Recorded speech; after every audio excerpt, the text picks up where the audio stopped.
பாருங்களாமா. அப்படிமா சவுண்ட். சரி சரி சிவன். தென்னாடுடைய சிவனே போற்றி, எந்நாட்டவர்க்கும் இறைவா போற்றி, காவாய் கனகத்திரளே போற்றி, கைலை மலையானே போற்றி போற்றி, அருள்மிகு உண்ணாமலை சமேத அண்ணாமலையார் திருவடிகள் போற்றி போற்றி, திருத்தணி முருகப்பெருமான் மலரடிகள் போற்றி போற்றி, அருள்மிகு சிவகாமி அம்பாள் சமேத அருள்ஜோதிநாதனே திருவடிகள் போற்றி போற்றி. அனைத்து அடியார்களுக்கும் திருவடி வணக்கம். குருவாழ்க, குருவே துணை. தெளிவு குருவின் திருமேனி காண்டல், தெளிவு குருவின் திருநாமம் செப்பல், தெளிவு குருவின் திருவார்த்தை கேட்டல், தெளிவு குரு ஒரு சிந்தித்தல் தானே, தெளிவு குரு ஒரு சிந்தித்தல் தானே. திருச்சிற்றம்பலம். ஹேமாமண்டியம்மா விநாயகர் பாடல் பாடுங்க. ஐயாவே பாட்டு பாடிடுறாங்களா? ஐயாவே பாட சொல்லிடுங்க. அம்மாவுடைய ஐயாவே பாட சொல்லிடுங்க. விநாயகர் பாட்டும் 4 வருத்தையும் அவங்களே பாடிட்டு ஆரம்பிச்சுட்டோம். இல்ல நமச்சிவாயம், நீங்க பாடுறபடி உங்க முறைமைப்படி பாடுங்க, அதுக்கப்புறமா நாங்க பாடுறோம். சரிங்க சரி. வேண்டாம், எதுவும் மாற வேண்டாம். சிவாயம் மைக் எடுத்துட்டு பாடுங்க ஹேமாமண்டியம்மா. சிவாய நம. திருச்சிற்றம்பலம். பெரியநாயகி சமேத வீரட்டானேஸ்வரர் திருவடிகள் போற்றி போற்றி. ஓம் ஐந்து கரத்தனை ஆனை முகத்தனை, இந்தின் இளம் பீரை போலும் ஏற்றனை, நந்தி மகந்தனை ஞான கொழுந்தினை, புந்தியில் வைத்தடி போற்றுகின்றேனே. சிவாய நம. திருச்சிற்றம்பலம். சிவாய நமம்மா. நீங்க ஆரம்பிங்கம்மா. இன்னைக்கு விஜயலட்சுமி அம்மாவை இன்னைக்கு 3வது அமர்வு இது சிறுதொண்ட நாயனாருடைய வரலாற்று பட்டம் சிந்திச்சிட்டு இருக்கோம். அந்த வகையில 3வது அமர்வு இன்று. அவர்களை வருக வருக என்று நம்ம ஈசன் குடும்பத்து சார்பாக வரவேற்கிறோம். வாருங்கள் அம்மா, நீங்க விநாயகர் பாடல் 4 துதி பாடி நீங்க ஆரம்பிக்கலாங்கம்மா. சிவாயன். உங்க பொண்ணுக்கு உடம்பு தேவலாங்களாம்மா? போன வாரம் ட்ரிப்ஸ் இறங்கி வந்தீங்களா? உடம்பு தேவலாங்க? இப்ப பரவாயில்லைங்கம்மா. நமச்சிவாயம். இறைவன் ரொம்ப சந்தோஷம். உலகெல்லாம் உணர்ந்து ஓதற்கு அரியவன், நில உலாவிய நீர்மலி வேணியன், அலகில் சோதியன் அம்பலத்தாடுவான், மலர் சிலம்படி வாழ்த்தி வணங்குவான். திருச்சிற்றம்பலம். தென்னாடுடைய சிவனே போற்றி, எந்நாட்டவர்க்கும் இறைவா போற்றி. இன்று நாம் 3வது அமர்விற்கு வந்திருக்கிறோம். இறை அருளால், திருவருளால், குரு அருளால் இந்த இணையத்தின் வாயிலாக இணைந்திருக்கும் அத்துணை அடியார் பெருமக்களையும் மனம் மொழி மெய்யினால் வழிபட்டு வணங்கி, அடியேனை இந்த செம்மை நெறியிலே ஈடுபடுத்தி கொண்டிருக்கும் கோமல் சேகர் ஐயா அவர்களையும், எம்முடைய தமிழ் பெரும்புலவர் ராஜமாணிக்கம் ஐயா அவர்களையும் வணங்கி கொண்டு, அருமையான இந்த வாய்ப்பினை நல்கிய பிரேமா அம்மா அவர்களுக்கும் என்னுடைய நன்றியினை பாராட்டி, இந்த வேலுண்டு வினை இல்லை இந்த ஈசன் குழுமத்திற்கு என்னையும் ஒரு பொருளாக கொண்டு அடியேன் இறைவன் திருவருளால் இன்றைக்கு இந்த அமர்விற்குள் செல்வோம். எப்போதும் போல அமர்வினை ஆரம்பிக்கும் பொழுது அடியேனுடைய கணவர் அந்த இறை வாழ்த்தினை, விநாயகர் வணக்கத்தினை சொல்லி, இன்று திருஞான சம்பந்த பெருமான் அருளிய 2ஆம் திருமுறை, அதுல சீகாமரப்பண்ல ஆக்கூர் தான் தோன்றி மாடம் அப்படிங்கிற ரொம்ப அருமையான பண் சீகாமரப்பண். அதுல ஆக்கூர் தான் தோன்றி மாடம் அந்த தலத்தினுடைய முதல் தேவாரம், அந்த முதல் பாடலும் அதனுடைய பதிக பயன் திருக்கடை காப்பு, அதையும் ஐயா அவர்கள் விண்ணப்பம் செய்வார்கள். சிவாயனம்.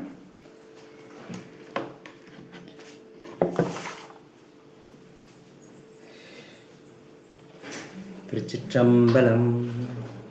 விடியதன்னொரு பூமை கொலமிகு கரியது வடிகொடு தன்னதடி வழிபடும் அவரிட கடி கணபதி வர அருளினன் மிகு கோடை வடிவினர் பயில் வலி வலமுறையிறையே. திருச்சிற்றம்பலம். தலம் ஆக்கூர், பண் சீகாமரம். இரண்டாம் திருமுறை. அக்கிருந்த ஆரமும் அடரவும் மாமையும் தொக்கிருந்த மார்பினான் தோளுடையான் வெண்ணீற்றான் புக்கிருந்த தொல்கோவில் பொய்யிலமை நெறிக்கேதக்கிருந்தாராக்கூரில் தான் தோன்றி மாடமேதக்கிருந்தார் ஆக்கூரில் தான் தோன்றி மாடமே.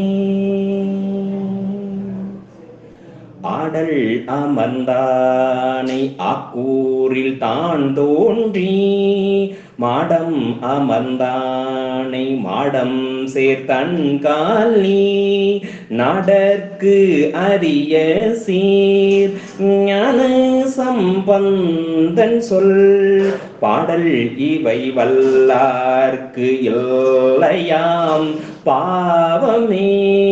பாடல் இவை வல்லார்க்கு இல்லையாம் பாவமே. திருச்சிற்றம்பலம். நன்றி.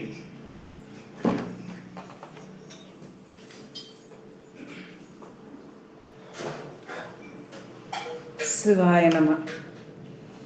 ஏதேது செய்தாலும் ஏதேது சொன்னாலும் ஏதேது சிந்தித்திருந்தாலும் மாதேவா நின் செயலே என்று நினது அருளாலே உணரன் என் செயலே காண்கிலேனே என்று சிவபோக சாரத்தை முன்னிறுத்தி அடியேன் இந்த மூன்றாவது அமர்விலே தொடர்வோம். ஒரு பருந்து பார்வையாக இதுவரைக்கும் நடந்தது என்ன? நமக்கு தெரியும், நம்ம இப்ப சிறுதுண்ட நாயனார் புராணத்தை பற்றி சிந்தித்துக் கொண்டிருக்கிறோம். சேக்கிழார் வழி நின்று சிந்தித்துக் கொண்டிருக்கிறோம். அவர் தெய்வ சேக்கிழார். 10 பாடல்கள் இதுவரை முதல் வகுப்பிலே ஒரு 4 பாடல்களும் அடுத்த அமர்விலே 6 பாடல்கள் வாரியாக சிந்தித்திருக்கிறோம். இறைவன் திருவருளால் இன்றைய சிந்தனை செம்மையுற அமையும் என்ற நம்பிக்கையிலே என்ன பார்த்தோம் இதுவரைக்கும் அப்படின்னா, அவருடைய ஊர் திருச்செங்காட்டங்குடி.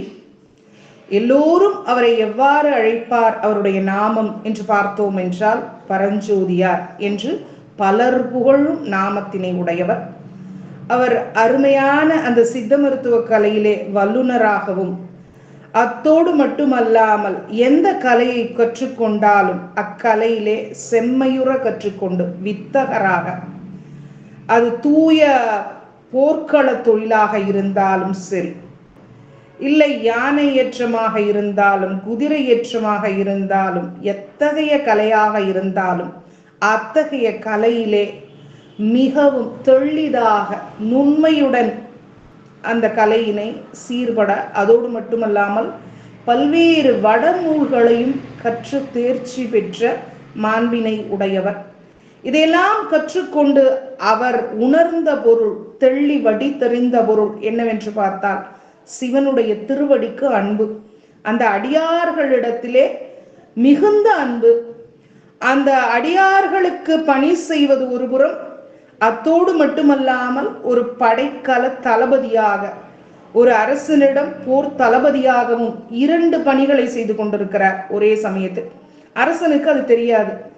இவ்வாறு அவர் பல்வேறு போர்க்களங்கள் செல்கிறார், பல்வேறு பொருள்களை கைப்பற்றுகிறார். தன்னுடைய அரசன் சார்பாக அந்த போர்க்களத்திலே கலந்து கொண்டு, அது குதிரை தொகுதியாக இருக்கட்டும், யானை தொகுதியாக இருக்கட்டும், இல்லை பல்வேறு மணி முத்துக்கள், இல்ல செல்வ குவியல்களாக இருக்கட்டும், இப்படியெல்லாம் அவர் வெற்றிகரமாக போர்க்களத்திலே போய் அந்த கைப்பற்றி கொண்டு வருகிறார். ஒரு முறை அரசர் என்ன பண்றாரு, ரொம்ப மகிழ்ச்சி அடைந்து கேட்கிறாரு, எப்படி உன்னால இப்படி முடியுது அப்படிங்கும்போது அங்க பக்கத்துல இருக்க அமைச்சர்கள் சொல்றாங்க, இவர் ஈசனுடைய அடியார்.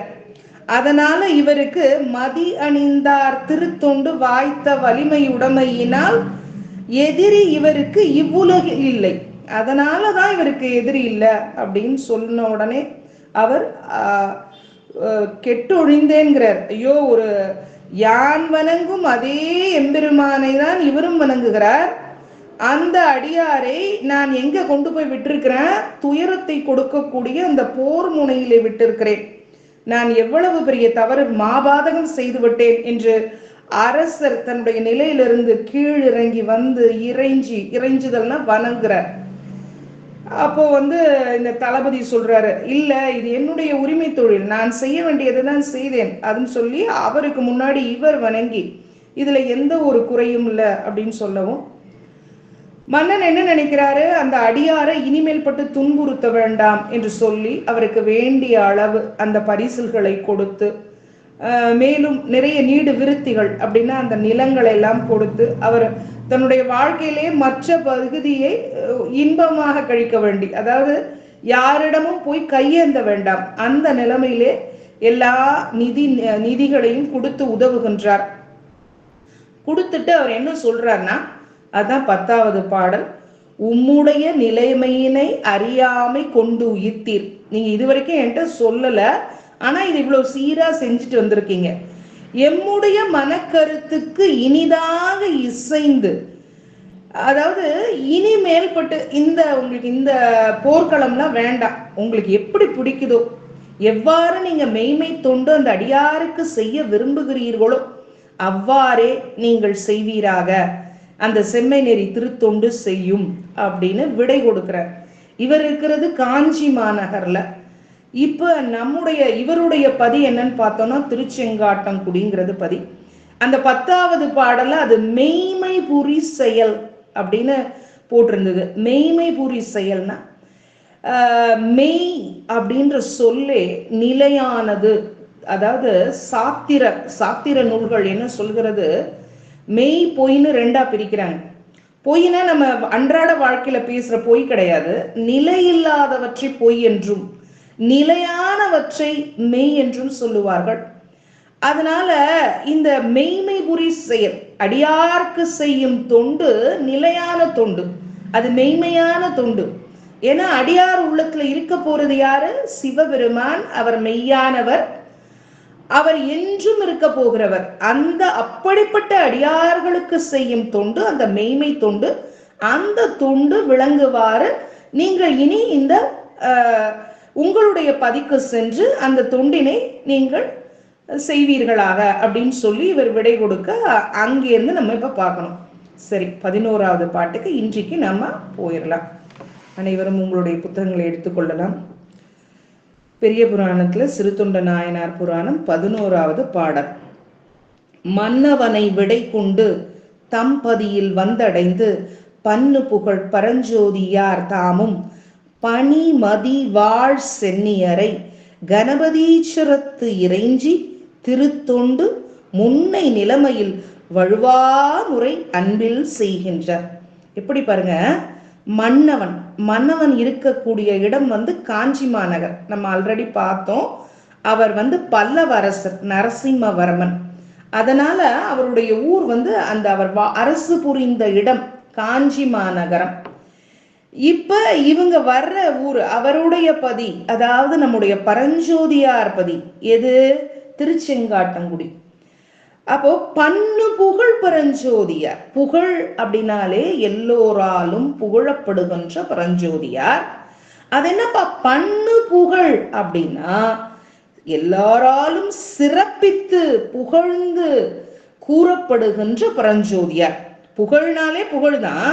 இத பன்னு புகழ் அப்படின்னா எல்லோராலும் போற்றி இசைத்து சிறப்பித்து புகழ்ந்து கூறப்படுகின்ற அந்த பரஞ்சோதியார் தாமும் அவர்கிட்ட விடை பெற்று கொண்டு தம்பதியில் வந்தடைந்து, அந்த மேல இருக்க முதல் அடிக்குவாங்க, மன்னவனை விடை கொண்டு தம்பதியில் வந்தடைந்து. தம்பதி என்ன? திருச்செங்காட்டங்குடி. அங்க சேர்ந்து விடுகிறார். அங்க என்ன பண்றார் அவரு? பனி மதி வாழ் சென்னியர்.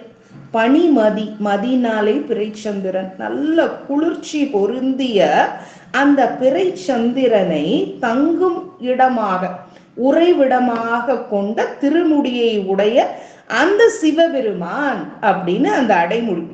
எப்ப பனிமதி வாழ் சென்னியர், பனிமதி வாழக்கூடிய அவருடைய சடாமுடி. இந்த இடத்துல சென்னிங்கிறது அவருடைய தலை, அந்த முடியுடைய தலையை குறிப்பிட்டாலும் அந்த சடையை தான் இங்க சொல்லுகிறது. எப்பெல்லாம் அந்த சந்திரன் பிறைச்சந்திரனை குறிப்பிடப்படுகிறதோ அப்பெல்லாம் நமக்கு தெரியும் அந்த சந்திரன் பெற்ற சாபம். அது கடைசியா சிவபெருமான் காலில் சரணாகதி அடைகிறாரு சந்திரன். அப்ப சுவாமி தவற மன்னிச்சு ஏற்றுக்கொண்டதோடு இல்லாமல் தூக்கி தன் தலைமேல் வைத்துக் கொள்கிறார். எதற்காக என்றால் அப்பதான் எல்லா உயிர்களான நாமும் விளங்கிக் கொள்வோம். என்ன, ஏதாவது தவறு செஞ்சா இறைவனுடைய திருவடிகளை பற்றி கொண்டால் எப்படி அவர் அந்த பிறைச்சந்திரனை வாழ வைக்கிறாரோ அதுபோல நம்மேலும் கருணை காட்டுவார். இது கருணையோட குறிப்பு தான் இந்த சடாமுடியை தலையிலே ஏந்தி இருப்பது. அப்படி பனிமதி வாழ் சென்னியரை கணபதீஸ்வரத்து இறைஞ்சினா வணங்கி திருத்தொண்டு செய்து முன்னை நிலைமையில் வழுவா முறை, வழுனா குற்றம், அந்த குற்றம் இல்லாத முறையிலே அன்பால் அவர் வழிபாடு செய்து கொண்டிருக்கிறார். கணபதீஸ்வரம் அப்படிங்கிற கோயிலில், அப்ப சொல்லும் பொழுதே நம்ம எப்படி சொல்லணும், கோயில் உச்சரிப்பு கோயில், கோவில். சில பேர் தவறா கோவில் அப்படின்னு சொல்லுவோம். கோவிலுக்கு செல்லுதல் இல்ல, கோயிலுக்கு செல்லுதல். கோயில் என்றாலே சைவர்களுக்கு எது, நம்மளுடைய தில்லை சிதம்பரம் தான் கோயில். வைணவர்கள் கோயில் அப்படின்னு சொன்னா அது ஸ்ரீரங்கம். அப்ப கோயில் என்ற சொல் தான் சரியான வழு இல்லாத சொல். நம்ம சமயத்துல எப்படி சொல்லிடுவோம், கோவிலுக்கு போறேன், அது தவறு. கோயில்ங்கிறது சரியான சொல். அப்படி கணபதீஸ்வரம் என்ற கோயிலை வணங்கி திருத்தொண்டினை முன்னைய நிலைமையின்றி வழுவாத முறையாக அன்புடன் செய்து வருவாராயினார். அன்பினிலே அவர் செய்கிறார் அந்த வழிபாட்டை. இந்த இதுல ஒரு குறிப்பு இருக்கு. என்ன குறிப்புனா, அரசன் அரசு புரிந்து வந்த இடம் காஞ்சி மாநகரம். திருச்செங்காட்டங்குடியில் உள்ள அந்த திருக்கோயிலோட பெயர் கணபதீஸ்வரம். கயமுகாசுரனை அந்த கொன்ற பாவம் நீங்க திருச்செங்காட்டங்குடியிலே கணபதி சிவலிங்க திருமேனியை எழுந்தருள்வித்து வழிபாடு ஆற்றிய திருக்கோயில் கணபதீஸ்வரம். அதாவது கணபதி வழிபாடு செய்த தலம். தன்னுடைய பாவம் நீங்குவதற்காக எல்லாரும் நீங்க எல்லா இடத்துலயுமே பார்த்திருக்கலாம். இப்ப உதாரணத்துக்கு இப்ப ராமேஸ்வரம்னு வச்சுக்கோங்க. ராமன் அந்த ராவணனை கொன்ற பாவம் நீங்குவதற்காக அங்க சிவபெருமானை வழிபட்டதால் அந்த சுவாமிக்கு பேரே ராமநாத சுவாமி. சிவபெருமான் தான் வழிபடுவதற்குரிய தெய்வம். அவர்தான் ஏகன், அவர்தான் எல்லா தெய்வங்களிலும் மேலானவர். அவருக்கு ஒப்புமை காட்டவே முடியாது. அப்படிப்பட்ட அந்த சிவபெருமான் தனக்கு ஒப்பில்லாத, யாருமே அவனுக்கு ஒப்புமை கிடையாது. அப்படி ஒன்றானவன். அந்த ஒன்றானவனை சுவாமி கணபதி பிள்ளையார் என்ன பண்றாரு, கயமுகாசுரனை அந்த கொன்ற பாவம் நீங்க திருச்செங்காட்டங்குடியிலே கணபதி சிவலிங்க திருமேனியை எழுந்து அருள்வித்து வழிபாடாற்றிய அந்த திருக்கோயிலுக்கு தான் கணபதீஸ்வரம் அப்படின்னு பேரு. எனவே இந்த மூத்த பிள்ளையார் வழிபாடு பற்றி, அது வழிபாடு ஆற்றிய இடம், அவரை பற்றிய வழிபாடும் அக்காலத்திற்கு முன்னமே இருந்திருத்தல் வேண்டும் அப்படிங்கிறது இந்த 11வது பாடல்ல நாம் நன்கு விளங்கி கொள்ளலாம். இந்த அளவுல இந்த 11வது பாடலுடைய விளக்கம் இருக்கிறது. அடுத்தது 12வது பாடலுக்குள் நாம் செல்லலாம். 12வது பாடல் என்ன சொல்கிறது, வேதகாரணர் அடியார் வேண்டி மெய்ப்பணி செய்ய தீதில் குடி பிறந்த திருவெண்காட்டு நங்கை என்னும் காதல் மனை கிழத்தியார் கருத்து ஒன்ற வரும் பெருமை நீதிமனை அறம் புரியும் நீர்மையினை நிலை நிற்பார். இப்ப அந்த அம்மா உள்ள வராங்க. அம்மாவை படம் பிடித்து காட்டுகிறார். அந்த இல்ல கிழத்தியை, திருவெண்காட்டு நங்கை. முதல்ல என்ன சொல்றாங்க, வேதகாரணர் அடியார். நல்லா பாருங்க, எந்த இடத்துலயுமே நேரடியா சிவனடியார்னு சொல்லல. முதல்ல சிவனுடைய பெருமைகளை சொல்லி அவருக்கு அடியார் அப்படின்னு தான் ஒவ்வொரு முறையுமே காட்டுறாங்க. எதற்காகனா, ஏன்னா சிவபெருமான் எவ்வளவு பெருமையுடையவர், அவருக்கு இவர் அடியார் அப்படின்னு அந்த அடியாரோட சிறப்பினை மேம்படுத்தி சொல்வதற்காக ஒவ்வொரு முறையுமே நம்ம கிட்ட இன்ட்ரோடியூஸ் பண்ணும்போது அடியார இப்படிதான் வேதகாரணர் அடியார். வேதகாரணர் யாரு? மறைகள் தோன்றுவதற்கு காரணமான சிவபெருமான். இது எங்க இருக்கு? மறைகளை சுவாமி தான் எழுதினார், ஏதாவது ஆதாரம் இருக்கான? திருஞான சம்பந்தரோட முதல் திருமுறையில திருவாரூர் தலத்துல வியாழக்குறிஞ்சி பண்ணல அவர் விண்ணப்பம் செய்திருப்பார். பாடலன் நான்மறையன் படிவட்ட கோலத்தன் அப்படின்னு அந்த விண்ணப்பம் அமையும். அதாவது தோத்திர தமிழ் பாடல்களையும் நான் மறைகளையும் உடையன் அப்படின்னு சொல்லலாம். இதுல அந்த வேதத்திலே எழுதப்பட்ட அந்த மறை பொருள் யாருன்னா சிவபெருமான் தான். பாடுபொருள் சிவபெருமான், அதை பாடி அருளியவரும் சிவபெருமான் தான். அப்படி அந்த மறையை தோற்றுவித்தவர் என்ற பெருமைக்கு உரிய அந்த வேத காரணர் சிவபெருமான். அவருடைய அடியார், அவருக்கு யாருன்னா அடியாரா இருக்காங்களோ அவர்களுக்கு வேண்டிய அந்த மெய்ப்பணி, அது உண்மையான பணி. ஏன்னா உள்ள அந்த அடியார்கள் நெஞ்சிலே வீற்றிருக்கவர் யாரு? மெய்யான நம்முடைய சிவபெருமான். அவருக்கு செய்யும் அடியாருக்கு செய்யும் பணியே மெய்ப்பணி அப்படின்னு உணர்ந்திருந்ததால தன்னோட எப்பவுமே ஒரு பணியை இல்லறத்துல இருக்கவங்க திருமணம் செய்து கொள்ளாமல் செய்வதை விட அதை தன்னுடைய மனைவியோடு அந்த இல்லற துணையோடு செய்தாதான் அந்த பணி சிறப்பாக இருக்கும்னு நமக்கு தெரியும். அதுபடி தீதில் குடி பிறந்த திருவெண்காட்டு நங்கை என்னும் காதல் மனை குழத்தியர். எப்படி அந்த அம்மாவை அறிமுகப்படுத்துறாங்க? தீதுன்னா குற்றம், தீது இல் அப்படின்னா குற்றம் இல்லாத குடியிலே பிறந்த அந்த அம்மா பேரு தெரியல, அதனால அவங்க எந்த ஊரை சார்ந்தவர்கள்னு அந்த ஊரே அந்த அம்மாவுடைய பேரா இங்க காட்டுறாங்க.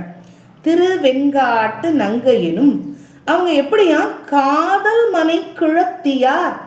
கிழத்தி அப்படின்னா முதுமையானவர்கள் அப்படின்னு பொருள் எடுத்துக்க கூடாது. தலைவி இல்ல, தலைவிக்கு கிழத்தியார். கிழவன்னா தலைவன். அப்ப இந்த இடத்துல கிழத்திங்கிற சொல் அந்த அம்மா தான் அந்த இல்லத்தினுடைய மனைவி, தலைவி அப்படிங்கிற பொருள் இங்க வந்திருக்கு. அந்த மனைக்கு தலைமை பொறுப்பிலே இருக்கிறவர் அப்படிங்கிறதுனால அவங்களுக்கு கிழத்தியார் அப்படிங்கிற அந்த சொல்ல செக்கிழார் அவர்கள் போட்டிருக்கிறார். அடுத்தது கருத்து ஒன்று வரும் பெருமை. இது வல்லவா இல்லறம். இல்லறம் எப்படி இருக்கணும்? அந்த கணவனும் மனைவியும் கருத்து ஒருமித்து, இவங்க சொல்றத அவங்க கேட்டும் அவங்க சொல்றத இவங்க கேட்டுங்கிறது இல்ல, ரெண்டு பேருடைய கருத்தும் ஒரே போல. என்ன கருத்து? அடியார்களுக்கு மெய்ப்பணி செய்யக்கூடிய கருத்து. அதுல ரெண்டு பேருமே உறுதிப்பாடோடு இருக்காங்க. அப்படி நீதிமனை அறம் புரியும் நீர்மையினை நிலை நிற்பார். நீர்மைனா அதுதான் குணம், அந்த ஒப்புரவு, அந்த ஒழுக்கம், அந்த தன்மையிலே. இது அறமான செயல். மனத்துக்கண் மாசில நாதல் அனைத்தரன் அப்படின்னு நம்ம கேள்விப்பட்டிருக்கோம் அது திருக்குறள்ல. அப்ப எப்படி மனத்துல மாசு இல்லாம இருக்கிறது அறம் அப்படின்றத, அது அடிப்படை அறம். இந்த இடத்துல நீதி மனை அறம். என்ன மனை அறமா அவங்க வச்சிருக்கிறாங்க? அவங்க இல்லத்துல எதை அறமாக கருதினார்கள்? அடியார்களுக்கு அன்னம்பாலித்தலை, அவர்கள் வேண்டியவர்களுக்கு பணி செய்வதை அறமாக கொண்டு, எப்படி அந்த தலைவியானவள் அந்த கருத்திலே வேரூன்றி இருந்தாலோ அது போலவே அந்த தலைவனும், அந்த கிழவன் கிழத்தி என்ற இந்த சொற்கள் எல்லாம் மனையினுடைய தலைமை பொறுப்பில் இருப்பவர்களை குறிக்கக்கூடிய அருமையான தமிழ் சொற்கள். நிலை நிற்பார். அந்த நிலைமையில அதை கடைபிடிக்க கூடியவர்களாக. அப்ப குற்றமற்ற குடியில் பிறந்த திருவெண்காட்டு நங்கை என்ற காதலை உடைய இல்ல கிழத்தியாருடன் இருவர் கருத்தும் ஒன்றாய் பொருந்த வரும் பெருமை உடையதாய் நீதியின் வழியே வரும் இல்லறம் நடத்தி வாழும் தன்மையில் நிலை நிற்பாராய். அந்த இடத்துல நீர்மைங்கிறது தன்மை, அந்த அறம் புரியும் தன்மை என்பது இந்த பாடலோட கருத்து. ஏன் இந்த இடத்துல அந்த அம்மாவுக்கு வந்து திருவெண்காட்டு நங்கைனா இயற்பெயர் அறிய இயலாமையின் ஊர் பெயரோடு கூட்டி திருவெண்காட்டு நங்கை என்றே அழைத்து வந்தனர் என தெரிகிறது. அடுத்தது இந்த குடியை பத்தி சொல்லும் பொழுது தீதில் குடி அப்படின்னா அதே குற்றமற்ற தம் கணவர் குடியிலேயே தாமும் பிறந்தவர் அப்படிங்கிறது புரியுது.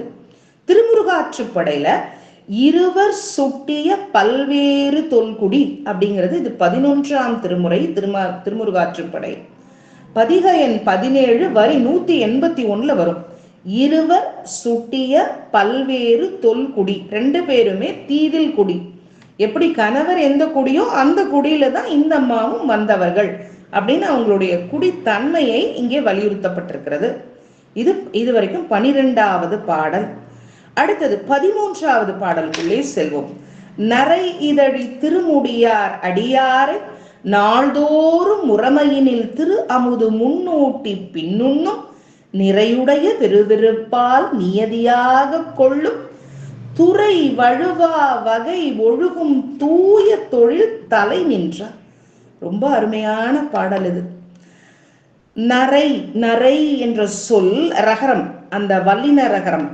இந்த இடையின ரகரம் போட்டா தலைமுடியில வர்ற நரை. இந்த வல்லின ரகரம் நரை அப்படின்னு போட்டோம்னா தேன்.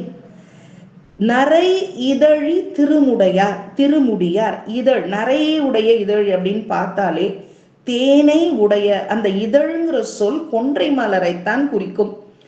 தேனை உடைய கொன்றை மாலையை சூடிய அந்த சடையினை உடைய சிவபெருமானின் அடியார். இங்க பாருங்க, சிவபெருமான இங்க குறிக்கல, அந்த கொன்றை மலரை தன்னுடைய திருமுடியிலே மாலையாக சூடிய சிவபெருமானின் அடியார். அப்ப ஒவ்வொரு முறையும் சிவனடியாரை எவ்வாறெல்லாம் சிறப்பித்திருக்கிறார்கள். சிவபெருமானை சொல்லி சொல்லி எப்படி சிவபெருமான் ஒப்பில்லாதவரோ எவ்வளவு பெருமை அவருக்கு சொல்ல முடியுமோ அதுபோல அவருடைய அடியார். இந்த இதழ் வந்து கொன்றை மலரை தான் குறிக்கிறது. ஏன்னா சுவாமி சிவபெருமான் விரும்பி அணியும் மலர் வந்து சூடிக்கொள்ளும் மலர், விரும்பி சூடும் மலர் கொன்றை மலர். பழம்பாடல் ஒண்ணு சொல்லும், கண்ணி கார் நறுங்கொன்றை அப்படின்னு வரும். கன்னிகார் நறுங்கொன்றை அப்படின்னு அந்த பழம்பாடல் வரும். அப்படி கார்காலத்திலே அருமையாக பூக்கக்கூடிய அந்த கொன்றை மலர். அப்படி நரை இதழி திருமுடியார் அடியாரை நாள்தோறும் முறைமையினில் எவ்வாறெல்லாம் வழிபாடு செய்வார்களாம்.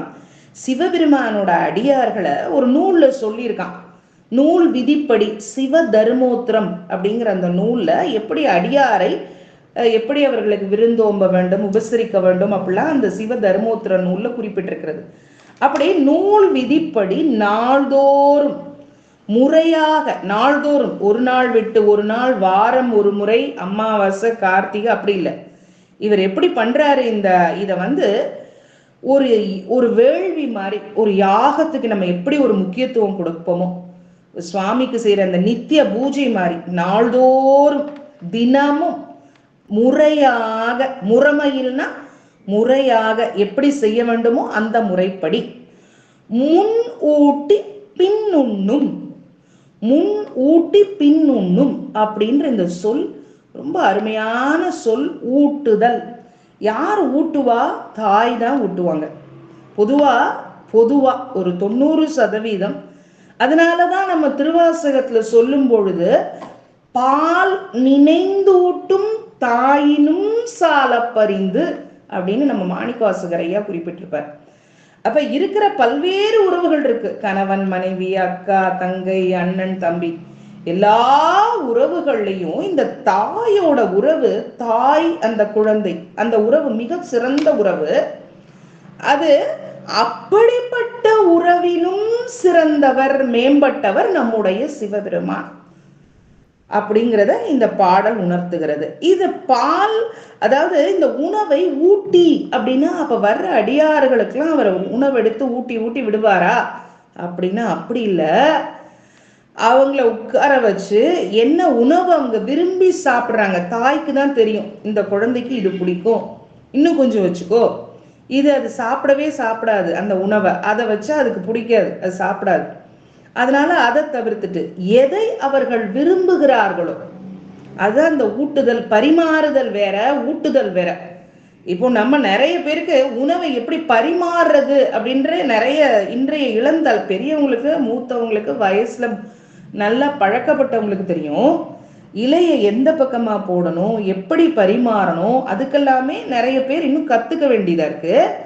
அதுலயும் இங்க இவர் எப்படி பண்றாரு அடியாரு, அடியார்களுக்கு நம்ம பரஞ்சோதியார் முன் ஊட்டி தான் பின்னுண்ணும். அவங்க அவங்க உண்ட பிறகு அப்புறமா அந்த திருப்தியிலேயே இவர் பின்னாடி உண்ணுவார். இன்னொரு காரணமும் உண்டு. இப்போ நம்ம சமைத்த சில பொருட்கள் பத்தாம போயிடும். அதனால வீட்டுக்கு உடனே என்ன பண்ணுவாங்க, முதல்ல வந்த விருந்தினரை உபசரிச்சிருவாங்க, அப்புறமா எஞ்சி இருக்கிறத அவங்க பகிர்ந்து உண்டு சாப்பிட்டுப்பாங்க. அது போல இவங்க வயிறு நிறையாம தான் உண்ணக்கூடாது அப்படின்னு ஒரு விரதம் வச்சிருந்தார். அதை எப்படி வச்சிருந்தாரு, முறைமையில் நாள்தோறும் அதை செஞ்சாரு. அந்த திருவமுத முன் ஊட்டி பின் உண்ணும். அந்த பெரு விருப்பம் மேயபடியால் நிறையுடைய பெருவிருப்பால் நியதியாக கொள்ளும். நிறையுடைய, நிறை அப்படின்னா உறுதிப்பாடு, அதுல கொஞ்சம் கூட மாறாம. ஒரு நாள் இன்னைக்கு ஒருத்தர் வரல அப்படின்னா சரி இன்னைக்கு நம்ம சாப்பிட்டுருவோம், அவர் வந்தப்புறம் அவருக்கு கொடுப்போம் அப்படிங்கிறது கிடையாது அவருடைய சரித்திரத்துல. அதனாலதான் நிறை உடைய பெருவிருப்பால் அந்த உறுதிப்பாடு, முன்னால வந்த அந்த அடியார்களுக்கு உணவு கொடுத்து விட்டு பின்னால் அதுவும் கொடுக்கறது இல்லை, ஊட்டுதல், பார்த்து பார்த்து அந்த உபசரித்தல், பார்த்து பார்த்து அவங்க எதை விரும்பி சாப்பிட்றாங்க, இந்த கூட்டா, இந்த பொரியலா, இந்த பச்சடியா, இல்ல பாயசமா, இல்ல அந்த அப்பளம் வேணுமா, ஏதோ ஒண்ணு, அதை பார்த்து பார்த்து ஊட்டுதல். அது யாரை ஒத்ததுன்னா தாயோட பண்பு. தாய் தான் குழந்தைக்கு இந்த நேரங்காலம்லாம் வச்சுக்க மாட்டா.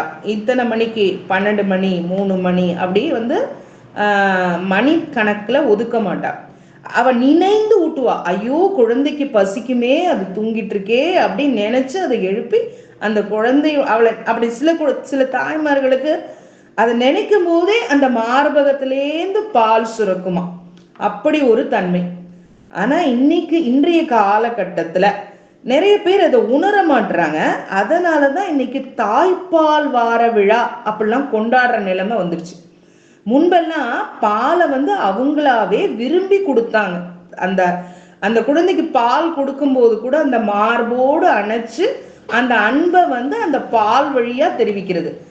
அப்படி இல்லாம இப்ப சமயத்துல என்ன பண்ணிடுறாங்க, அந்த பால் கொடுத்தா தங்களுடைய அழகு குறைந்து விடும் அப்படின்னு இருக்கிறதுனால அதுல எவ்வளவு நோய் எதிர்ப்பு சக்தி இருக்கு அப்படிங்கறது அந்த அறியாமை. அந்த குழந்தை பின்னால கஷ்டப்படுமே அப்படியெல்லாம் அவங்க நினைக்கல.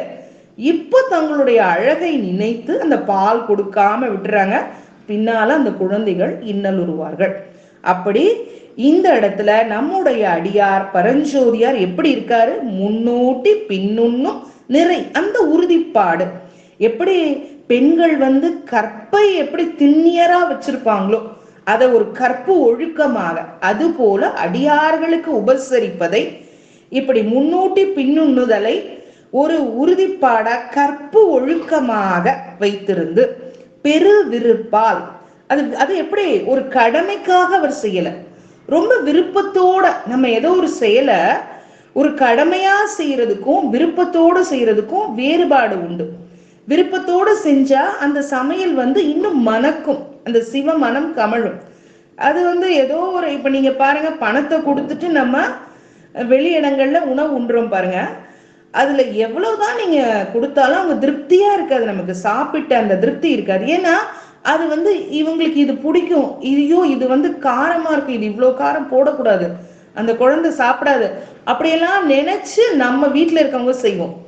ஆனா இது வியாபாரமா நினைத்தவர்கள், தங்களுக்கு அது ஆதாரமாக தங்களுடைய மூல பொருளா நினைக்கிறவங்க, அவங்க என்ன பண்ண மாட்டாங்க, அதெல்லாம் கணக்குல எடுத்துக்க மாட்டாங்க. நமக்கு பொருள் வித்தா போதும், அதுல என்னென்னமோ போட்டு கலப்பாங்க. அவங்களுக்கு அன்பு இல்லைங்க, அங்க வியாபார பொருளா அந்த உணவு இருக்கு. அப்படி நியதியாக, நியதி அப்படின்னா அந்த ஒழுக்க விதி, அந்த முறைமை, செய் கடன்னு சொல்லுவாங்க. நியதினா இத ஒரு கடனா, இத ஒரு கடன்னா கடன்ல கடமை, அப்படி ஒரு தத்துவத்துல கூட நியதி தத்துவம் இருக்கு. சித்தாந்தம் படித்தவர்களுக்கு அது தெரியும். அந்த வித்யா தத்துவத்துல வரும், நியதி ஒரு தத்துவமாவே வரும். அங்க அந்த தத்துவம் பொருள் அல்ல. நியதினா இங்க ஒரு நியமமா, ஒரு செய் கடனாக கொள்ளும் அந்த முறைமை, அத ஒரு ஒழுக்கம்னு கூட சொல்லலாம். இப்படி அவர் இருந்தார். துறை வழுவா வகை ஒழுகும் தூய தொழில் தலை நின்றார். இங்க பாருங்க, அது எப்படிப்பட்ட தொழிலாம்? தூய தொழிலாம். ஏன்னா அடியார்களுக்கு செய்வதால, அதை தவறாத ஒழுகுதலால், வழக்கமா அது செய்யறதுனால அது தூய்மையான தொழில் சிறந்து விளங்கினார். இப்போ அடியன் அந்த 11வது பாடல், 12வது பாடல், 13வது பாடல், இந்த 3 பாடல்களும் ஒரு முடிவின. இப்ப இதை விளக்கும் போது அந்த 3 பாடல்களையும் ஒரு சேர பார்த்து விளக்கம் பார்த்ததுனால நமக்கு நன்றாக புரியும். இது 3 சேர்ந்தாதான் அந்த பாட்டு கம்ப்ளீட் ஆகும், நமக்கு அந்த பொருள் முழுமையாக விளங்கும் அப்படிங்கிறது இந்த 3 பாடல் வழி நாம் உணர்ந்து கொண்டோம். இப்ப 4வது பாடலுக்குள் போவோம், அதாவது 14வது பாடல். அதுக்கு முன்னாடி இந்த கொன்றை மரத்துல இந்த தேன் இருக்கு. அந்த கொன்றை மரம் சிவபெருமானுக்கு உரிய கொன்றை அப்படிலாம் நம்ம பார்த்தோம்ல. இந்த கொன்றை திருமுடியார் அருமையாக சூடிக்கொள்வார் சிவபெருமான் அப்படிங்கிற சொல்லே அடியனுக்கு ஆனாய நாயனார் புராணத்தை நினைவுறுத்துகிறது. நமக்கு தெரியும், நீங்க இதெல்லாம் தாண்டி வந்திருப்பீங்க. ஆனாய நாயனார் புராணம்லாம் ஆரம்பத்துல வந்திருக்கும். ஆனா நமக்கு சுவாமி அந்த திரோதான சக்தி, மறைப்பாற்றல், அது ஆட்டோமேட்டிக்கா நம்ம அதை மறந்துருப்போம். நேற்று என்ன சாப்பிட்டோன்னே இன்னைக்கு நமக்கு நினைவு இருக்காது. ஞாபகம் வச்சிருந்தாலும் அது அப்ப சமைக்கிறவங்களை பொறுத்தும் இருக்கு. அது நல்லா நினைவு வச்சுக்கிற மாதிரி சமைச்சிருந்தாங்கன்னா ஞாபகம் இருக்கும். அப்படி என்ன பண்ணிருக்கோம்? ஆனாய நாயனார் புராணத்துல அருமையா ஆனாய நாயனார் அந்த ஆநிரைகளை மேய்க்கக்கூடியவர், புல்லாங்குழல் இசையிலே மிக வல்லமையோட அந்த 5 எழுத்தை இசைப்பார். அதான் அது அவருடைய சிறப்பு. அந்த 5 எழுத்தை இசைத்து அதனால இந்த உலகத்துல இருக்கிற எல்லா உயிர்களும் மயங்கிடுமா, அப்படி இசைப்பாரா. அவர் ஒரு நாள் என்ன ஆகுது, ஒரு பாடல் ஆனாய நாயனார் புராணத்துல, சென்று அணைந்த ஆனாயர் செய்த விரை தாமம் என மஞ்சள் மலர் துணர் தூக்கி மருங்குதாள் சடையார் போல் நின்ற நரும் கொன்றையினை நேர் நோக்கி நின்று உருகி ஒன்றிய சிந்தையில் அன்பை உடையவர்பால் மடை திறந்தார். அங்க போய் அவர் ஒரு கொன்றை மரத்துக்கிட்ட போறார். கொன்றை மரத்துக்கிட்ட போனோம்னா அப்படியே நிமிர்ந்து அந்த கொன்றை மரத்தை பாக்குறார். அந்த மரத்துல நமக்கு தெரியும், அது கொத்து கொத்தா அந்த மலர்கள் பூத்திருக்கும். கொன்றை மரங்களை பார்த்தவர்களுக்கு நினைவு வரும். மஞ்சள் நிறத்துல இருக்கும், சில கொன்றைகள் ஒரு ஆரஞ்சு நிறத்துல இருக்கும். அதனுடைய காய்கள் பச்சையாக இருக்கும், பழமாக பழுத்தபின் கருமையான நிறத்திலே சடை சடையாக தொங்கும். கருஞ்சடை போல பட்ட பட்டையா தொங்கும், சட சடையா. அதை பார்த்தோன்னா ஆனாய நாயனார் சிந்தனை எல்லாமே மனம் முழுமையா சிவபெருமானை பற்றியே நினைத்து கொண்டிருக்கிறார். சதா சர்வகாலம் பேசினாலும் நின்றாலும் தொழுதாலும் நடந்தாலும் வணங்கினாலும் தின்றாலும் மென்றாலும் அந்த சிவபெருமானின் அவருடைய அந்த 5 எழுத்து அந்த சிந்தனை, சிவனை பற்றியே சிந்தனை இருக்கிறதுனால அந்த ஆனாய நாயனார் அந்த கொன்றை மரத்திற்கு அருகாமையில செல்லும் பொழுது அந்த மலர்கள் எப்படி இருந்ததுதான், கையால் செய்த விரை தாமம், விரைனா அந்த கலந்து, தாமம்னா மாலை, அந்த மாலைகள்லாம் அது மாலை மாதிரி தெரிஞ்சுதான். அந்த பூக்கொத்துக்கள் கையால் தொடுத்து செய்யப்பட்ட நறுமுணமுடைய மாலையினை போன்று எப்படி இருந்ததுதான், நல்ல வாசனை, நறுங்கொன்றை, நறுனா நல்ல வாசனை உடைய பூக்கள் மலரும் அந்த கொத்துக்களை தொங்க விட்டு பங்கங்களில் தாழ்ந்து விளங்கும் சடையை உடைய சிவபெருமானை போல நின்று நறுமணம் மிக்க கொன்றை மலரின் அந்த மரத்தினுடைய மலர்களை எல்லாம் செவ்வி கண்டு உள்ள முருகி எப்படியெல்லாம் வழிபாடு செய்யணும் பாருங்க. ஒரு மலரை பார்த்தா சுவாமி ஞாபகம் வருதுன்னா பார்த்துக்கோங்க. இப்படிதான் வரகுண பாண்டியனுக்கு ஒரு வேப்பம்பழம்லாம் அங்கங்க விழுந்திருக்கிறது, சிவபெருமானுடைய அந்த லிங்கமே அந்த விழுந்ததா அவருக்கு கண்ணுக்கு தெரியுது. அப்ப அதுக்கெல்லாம் அவரு அவ்வளவு ஒரு தொண்டு செய்யறாரு. அந்த தவளையெல்லாம் கத்துதான். அப்ப ஹரஹர ஹர ஹரஹர ஹர அப்படின்னு அப்படி தவளையோட சத்தம் கேக்குதான். அப்ப தவளைக்கு ஒரு உதவி செய்யறாரு. இப்படி இவங்கெல்லாம் என்னன்னா அவங்க மனதுக்குள்ளேயே அடியார்களுக்கெல்லாம் எப்படி இருக்குன்னா எந்நேரமும் அவங்களுக்கு, நமக்கு பாருங்க ஒரு அரை நிமிஷம் நேரம் கூட அந்த சிந்தனையை ஒருமுகப்படுத்த முடியல. ஒன்னு சொல்லிட்டு இருக்கோம் நம்ம, இப்ப அடியே நான் பேசிட்டே இருக்கேன், இதை பத்தி விளக்கம் சொல்லிட்டு இருக்கேன்.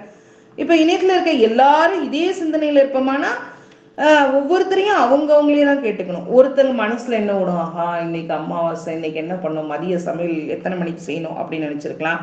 சில பேர் தங்களுடைய மகளாரை மகனாரை இல்ல கணவனை சிந்தனை தானே.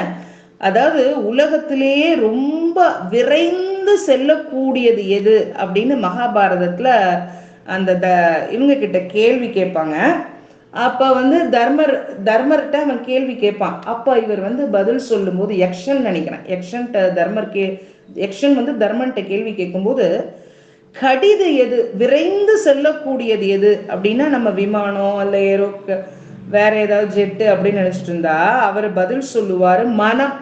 இந்த மனம் தான் எல்லாத்தையும் விட, காற்றை விட எவ்வளவு வேணா. இப்போ இந்த நிமிஷம் இங்க இருக்கும், அடுத்த நிமிஷம் அது அமெரிக்காவில் இருக்கும், அடுத்தது அது ஆப்பிரிக்காவில் இருக்கும். அதுக்கு நம்ம பயணம் செய்யும் நேரம் ரொம்ப நேரம் ஆகலாம்.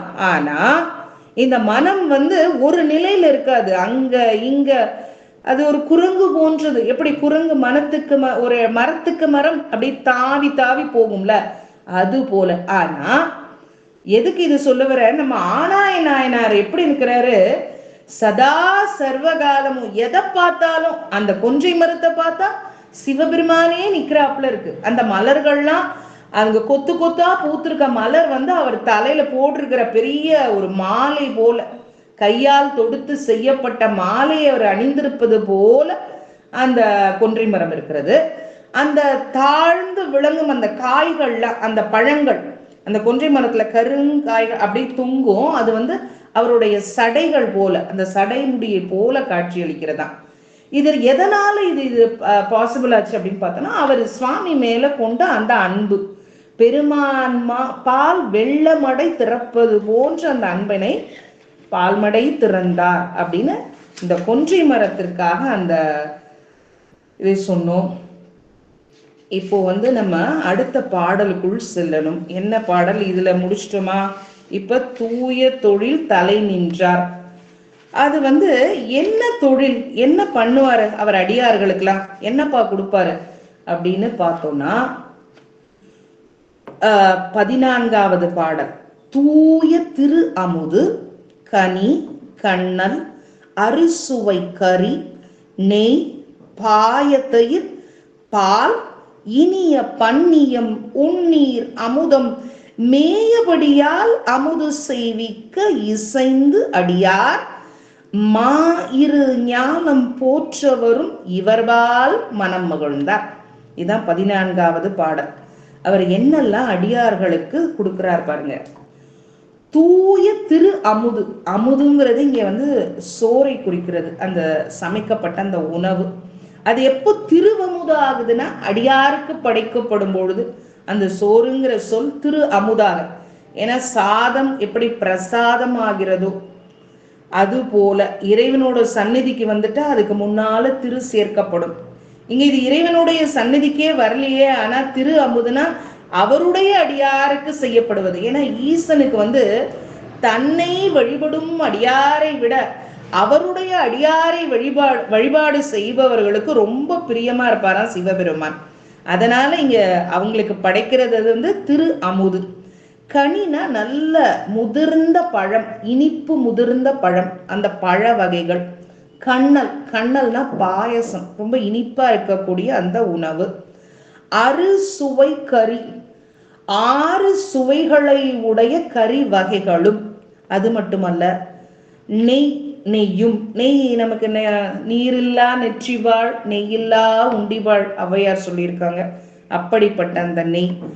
பாய தயிர். தயிர்னு சொன்னா பத்தாதா, அது என்ன பாய தயிர் அப்படின்னா, சில இடத்துல தயிர் உறையாம பால் மாதிரி இருக்கும். பனிக்காலங்கள் அப்படி இருக்கும், கவனிச்சிருந்தீங்கன்னா தெரியும். சரியா அந்த பிறை குற்றவில்லை என்றால், உரை ஊற்றவில்லை என்றால் அது அப்படியே உறைஞ்சிருக்காது. அப்படிப்பட்ட தயிர் அல்ல, நல்ல உறைந்த தயிர், பாய தயிர். அது மட்டுமல்ல, அடுத்து பால், இனிய பன்னியம். பன்னியம்னா என்ன? பணியாரம்னு சொல்லுவோம்ல, அப்படிப்பட்ட பலகாரங்கள். பழ ஆகாரங்களை சாப்பிடுவோம்னா, ஆனா காலை உணவுக்கு பலகாரங்கள். அமுது போன்ற உண்ணீர் அமுதம். இந்த இடத்துல குடிக்கிற அந்த நீரை எப்படி சொல்றாரு? உண்ணீர் அமுதம். அமுதம் போன்ற உண்ணீர். வச்சிருக்கிற குடிநீர் அமுது போல இருக்கான். இவற்றை மேயபடியால், மேயபடிங்கிறது பொருந்தியவற்றால், இவையெல்லாம் வச்சு அமுது செய்விக்க, திரு அமுது செய்விக்க, அதற்கு இசைந்து அடியார்கள், அந்த சிவன் அடியார்கள், சிவனையே வழிபடும் அடியார் பெருமக்கள் மா இரு ஞாலம். மா என்ற சொல் பெரியங்கிறது பொருள். இரு மானாலும் இருனாலும் பெரியதான். ஞாலம்னா உலகம். இந்த மாயிரு ஞாலம் ஒரு பொருட்பன்மொழி இலக்கண குறிப்பு பார்க்கும்போது. ஏன்னா ரெண்டு சொற்கள், மானாலும் இருனாலும் அது பன்மொழி. எதை குறிக்கிறது? ஒரு பொருளை குறிக்கிறது. என்னது? அதுதான் உலகம். அந்த பெரிய உலகத்தை அது குறிக்கிறது. பெரிய மா இரு ஞாலம், பெரிய, மானாலும் பெரிய, இருநாளும் பெரிய உலகம்.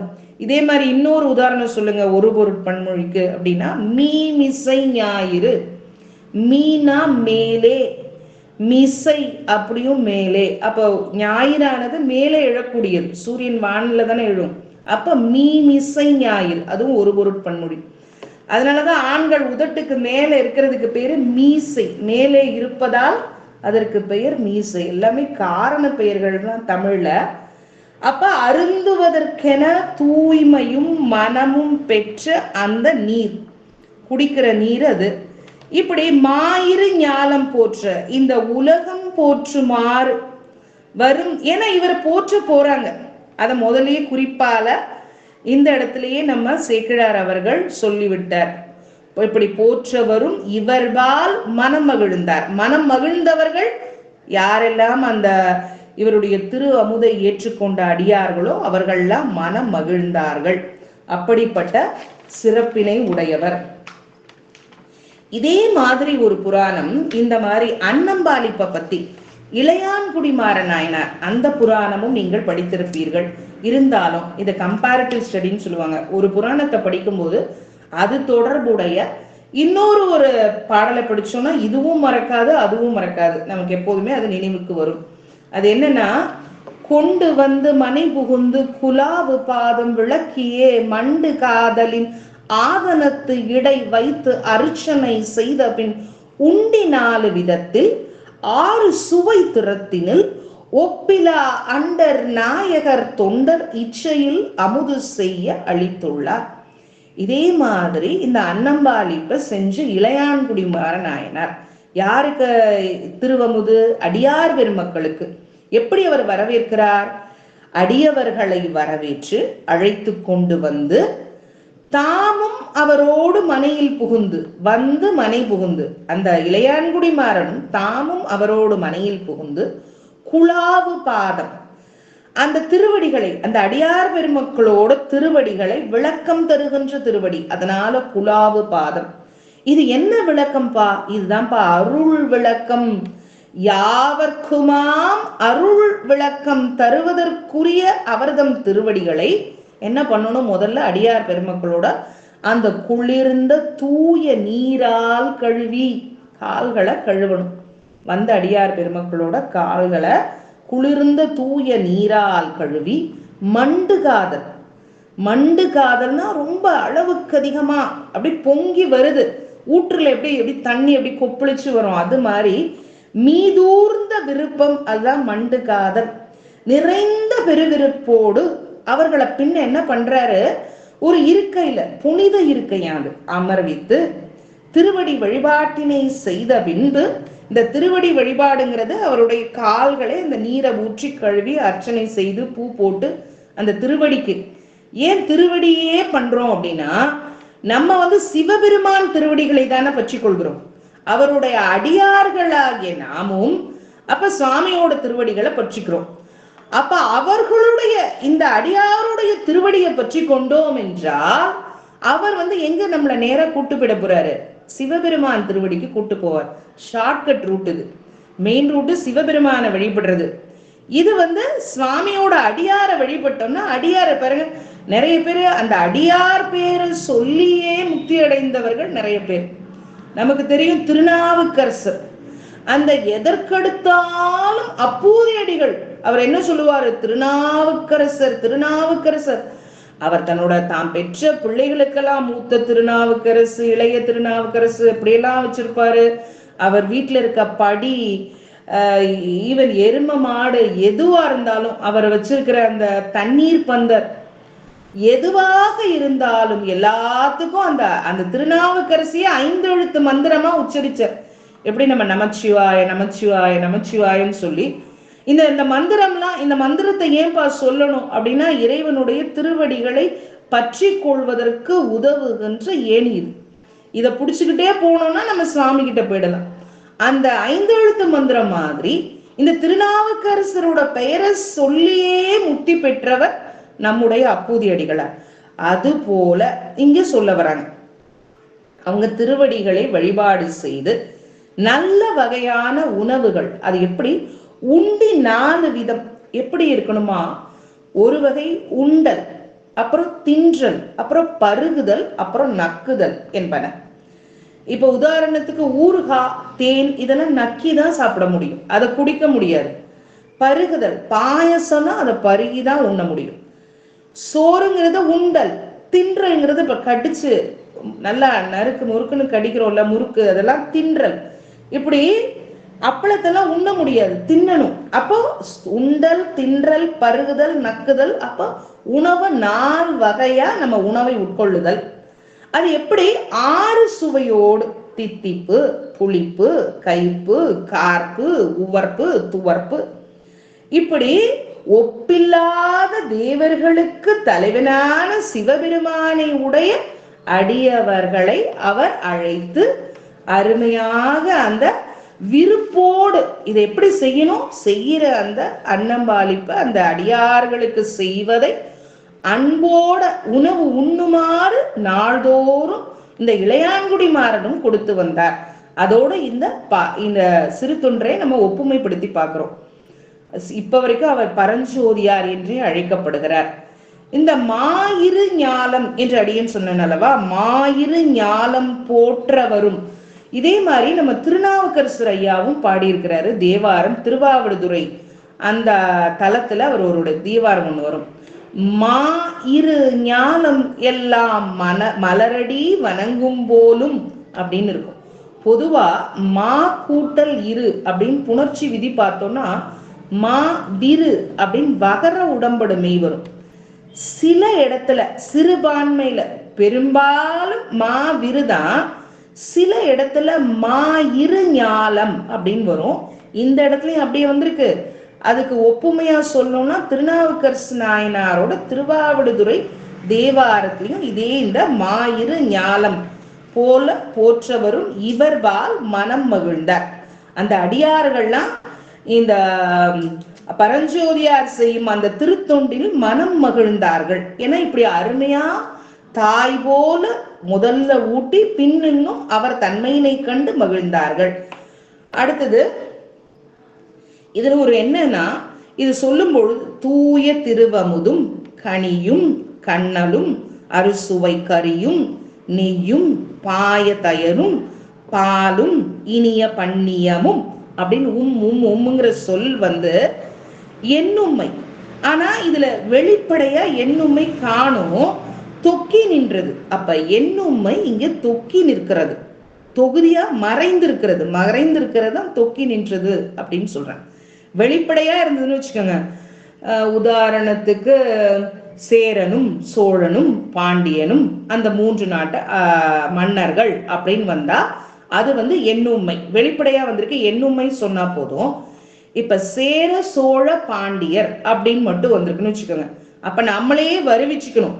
சேரனும் சோழனும் பாண்டியனும் உம்னு நம்மளே அதுல வருவிச்சுக்கணும். அப்ப எண்ணுமை அங்க மறைந்திருக்கிறது, அதான் எண்ணுமை தொக்கி நின்றது. அது வந்து அருமையான இலக்கண குறிப்பு. இந்த உன்னீர் அமுதம், இந்த என்ன அது தண்ணீரை போய் அமுதம்னு சொல்றாங்க அப்படின்னு ஒரு சந்தேகம் நமக்கு வரும். திருக்குறள்ல வான் சிறப்பு. அம்மா இன்னும் எவ்வளவு நேரமா எடுத்துக்கலாம்? நமச்சிவாயா அம்மா லைன்ல இருக்காங்களா? பிரேமாமா சொல்லுங்கம்மா. இன்னும் எவ்வளவு நேரம் சொல்லலாம்? மணி இந்த 11:25 15 இன்னும் 10 நிமிஷம் சொல்லலாமா? இன்னும் 10 நிமிஷம் சொல்லலாம். அம்மா ஆரம்பிக்கும் போதே 10:15 தான் ஆரம்பிச்சாங்க. 10:15 ஆயிருச்சு அவங்க ஆரம்பிச்சு. கொஞ்சம் நேரமே எடுத்துக்கலாம் என்ன கேட்டா. சரி எடுத்துக்கலாம். இல்ல நான் பாட்டு போயிட்டே இருந்தேன்னா அப்புறமா எது வரைக்கும்ன்றது எனக்கு தெரியணும்ல, அதுக்காக கேட்டுக்கிட்டேன். வேற ஒண்ணும் சொல்றேம்மா, நீங்க பேசுங்கம்மா. ஓகேம்மா. வான் சிறப்பு. வானின்று உலகம் வழங்கி வருதலால் தான் அமிழ்தம் என்று உணரற்பாற்று அப்படின்னு திருக்குறள்ல நம்ம தெய்வ புலவர் திருவள்ளுவர் வான் சிறப்பை பற்றி சொல்லும் பொழுது சொல்லியிருக்கிறார். எப்படி? வானின்று உலகம் வழங்கி வருதலால் தான் அமிழ்தம் என்று உணரற்பாற்று. இப்ப இந்த வானின்று உலகம் வழங்கி வருதலால் அப்படிங்கிற அந்த தொடர் எதை உணர்த்துகிறது என்றால், மழை இடையராது நிற்ப உலகம் நிலை பெற்று வருதலால். இந்த மழை இடையராது வந்தாதான் உலகம் வந்து நிலையா நிற்கும். அம்மழைதான் உலகத்திற்கு அமிழ்தம். அப்ப அந்த மழை வந்து என்னவா இருக்கு? அமிழ்தம் என்று உணரும் பான்மையை உடைத்து அப்படின்னு யார் இதற்கு உரை சொல்லி இருக்கிறார் என்றால் நம்முடைய பரிமேலழகர். அவருடைய திருக்குறள் உரையிலேயே பரிமேலழகர் உரைதான் செவ்விய உரை, மிக சிறப்பான உரைன்னு சொல்லுவாங்க. ஏன்பா இதுக்கு அமிழ்தம் அப்படிங்கிறது பேருனா, அமிழ்தம் உண்டால் சாவாத நிலை ஏற்படும் அல்லவா? அது போலவே இந்த உலகத்தை நிலைபெறுத்த வேண்டும் அப்படின்னா வான என்ன சொல்றாங்க? அமிழ்தம் என்று உணர்க. ஏன்னா உலகம் அப்படின்னு யாரை குறிக்கும்? இங்க இருக்கிற உயிர்களை குறிக்கும். இந்த உயிர்கள் நிலை பெற்று வருவதாவது எப்படி? என்ன அர்த்தம்? பிறப்பு இடையறாமையின் எஞ்ஞான்றும் உடம்போடு காணப்பட்டு வருதலால். இந்த பிறப்பு இறப்பு, அப்ப உடம்போடு தானே அந்த உயிர் வருது. அப்ப இந்த உடம்பு திரும்ப திரும்ப வர்றதுக்கு என்ன காரணம்? அது அமிழ்தம் உண்டால் சாவாது அந்த உடம்பு நிலை பெற்று இருக்கிறது. அப்படி இந்த உலகத்தை நிலை பெருத்துகிறது, அத நிலையா நிற்க வைக்கிறது எதுன்னு பார்த்தோம்னா இந்த தண்ணீர் தான், இந்த மழை தான். அதனால அது அமிழ்தம் என்று உணர்க. அதே போக்குல தான் இங்க நீர் வந்து எப்படி அமிழ்தமாக இருக்கிறது என்று இந்த அளவுல இந்த 14வது பாடலை நம்ம சிந்திச்சிருக்கோம். அடுத்தது 15வது பாடல். சீதமதி அரவினுடன் செஞ்சடை மேல் செறிவித்த நாதன் அடியார் தம்மை நயப்பாட்டு வழிபாட்டால் மேதகையார் அவர் முன்பு மிக சிறியராய் அடைந்தார். ஆதலினால் சிறு தொண்டர் என நிகழ்ந்தார் அவனியின் மேல். சீதமதி அரவினோடு செஞ்சடை மேல் செறிவித்த, சீதமதினா குளிர்ச்சி பொருந்திய அந்த நிலவினை, சந்திரனை தன்னுடைய சடையிலே சுவாமி செஞ்சடையில வைத்திருக்கிறார். நிலவோட பாம்பும் இருக்கு, அதனாலதான் அவர் மாறுபட்ட விகிருதன்னு பேரு. ஏன்னா பொதுவா என்ன சொல்லுவாங்க? நிலவுக்கும் பாம்புக்கும் ஆகாது அப்படி சொல்லுவாங்க. ஆனா நம்ம சுவாமி கிட்ட அது இருக்கிறதுனால அவர் வந்து வெவ்வேறு தன்மைகளை உடைய பொருட்களை ஒரு சேர வைத்திருப்பார். இப்ப நெருப்பை தழலையும் கையில வச்சிருப்பாரு, தலைமுடியில கங்கையும் சூடி இருப்பார். அப்ப அது குளிர்ச்சியை தரும், இது வெம்மையை தரும். அப்ப மாறுபட்ட விகிருதன், அந்த மாறுபாடுடைய பொருட்களை ஒரு சேர வச்சிருக்கிற ஆற்றல் நம்முடைய சிவபெருமானுக்கு மட்டும்தான் உண்டு. அப்படி குளிர்ச்சி பொருந்திய அந்த சந்திரனோடு நிலவையும் சேர்த்து செஞ்சடை, தன்னுடைய சடாமுடியிலே எப்பொழுதெல்லாம் சடை என்ற சொல் வருகிறதோ அது ஞானத்தின் அடையாளம். சடாமுடியை உடையவர் சிவபெருமான் அப்படின்னா சடை ஞானத்தை உணர்த்துகிறது. அது எப்படி இருக்கிறதாம்? செருவித்த நல்ல பொருந்தி இருக்கான். நாதன் அடியார் தம்மை நயப்பாட்டு வழிபாட்டார். நயப்பாடு, நயப்படுதல்னா விருப்பத்தோட சுவாமிய அந்த அடியார்களை தம்மை இங்க நாதன் அடியார், நாதன் சிவபெருமான், அவருடைய அடியார் அந்த சிவனடியார் தம்மை விருப்பத்தோடு வழிபட்டால் மேதகையார் அவர் முன்பு மிகச் சிறியராய் அடைந்தார். என்ன சொல்ல வர்றாரு? மேன்மையுடைய அந்த அடியார்களோட முன்னால தம்மை மிக சிறியவராக அவர் கருதி ஒழுகி வந்தமையால் அவர் சிறு தொண்டர் என்ற பெயருடன் அந்த உலகிலே விளங்கலானார். அவனிங்கிற சொல் உலகை குறிக்கிறது. அதாவது சிவன் அடியார்களுக்கு முன்னாடி தம்மை அவர் சிறியவரா கருதிக்கிறார். அதனால தன்னை அவர் என்ன சொல்லிக்கிறாரு? சிறு தொண்டர் என்ற பெயருடன் திகழ்ந்தார் அவனியின் மேல் அப்படிங்கிறது இந்த பாடலுக்கான விளக்கம். அடுத்தது இதுல குறிப்புரை ஒண்ணு இருக்கு. என்னன்னா, தாழ்வென்னும் தன்மை கொண்டு அவர் வாழ்ந்து வரினும் அவர் தம் பண்பாலும் செய்கையாலும் மிக பெரிய தொண்டராவார். அதனாலதான் சுவாமி கேட்பாரு, நீரோ பெரிய சிறு தொண்டர் என இறைவரால் பின்னர் அவர் அழைக்கப்படுவதும் காண்க. நயப்பாட்டு வழிபாடு அப்படின்னா விருப்பமுடைய வழிபாடு, விருப்பத்துடன் கூடிய வழிபாட்டார். அடுத்தது இவருடைய இந்த பணிவான தன்மை, இந்த பணிவான தன்மையை சொல்லும் பொழுது நமக்கு இல்லறவியல்ல அடக்கமுடைமையில ஒரு திருக்குறள் ஞாபகத்துக்கு வரும். எல்லாருக்கும் நன்றாம் பணிதல் அவருள்ளும் செல்வர்க்கே செல்வம் தகைத்து. அதாவது பணிவுங்கிறது எல்லாருக்கும் நன்றான பொருள், நமக்கு அது தெரியும். பெருமிதம் இன்றி அடங்குதல் எல்லாருக்கும் ஒப்ப நன்றே எனினும் அவருள்ளும் செல்வர்க்கே செல்வம் தகைத்து அப்படிங்கிற இந்த முதல் அடியில இருக்கு இல்லையா, எல்லாருக்கும் நன்றாம் பணிதல், அதை எப்படி மாற்றி போட்டுக்கொள்ள வேண்டும்? மூன்றாவது சீரை முதல்ல வச்சுக்கணும். பணிதல் முதல் சீரை ரெண்டாவதா, எல்லோருக்கும் நன்றாம். பணிதல் எல்லாருக்கும் நன்றாம், அதாவது பெருமிதம் இன்றி அடங்குதல் எல்லாருக்கும் ஒப்ப நன்றே எனினும்னு ஒரு சொல்ல போடுறார். அவருள்ளும் செல்வர்க்கே செல்வம் தகைத்து. செல்வம் உடையாருக்கே, இப்ப நிறைய செல்வம் இருக்குன்னு வச்சுக்கோங்க, இந்த பணி உடைமையே மற்றொரு செல்வமாம் சிறப்பினை உடைத்துங்கிறாரு பரிமேலழகர்.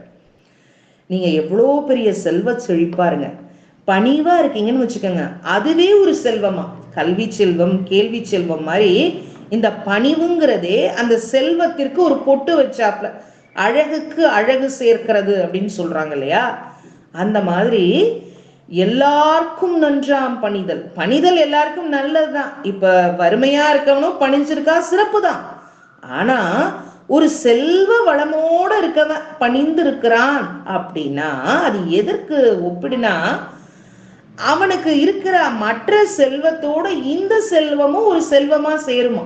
அப்படி அடக்கமுடைமை.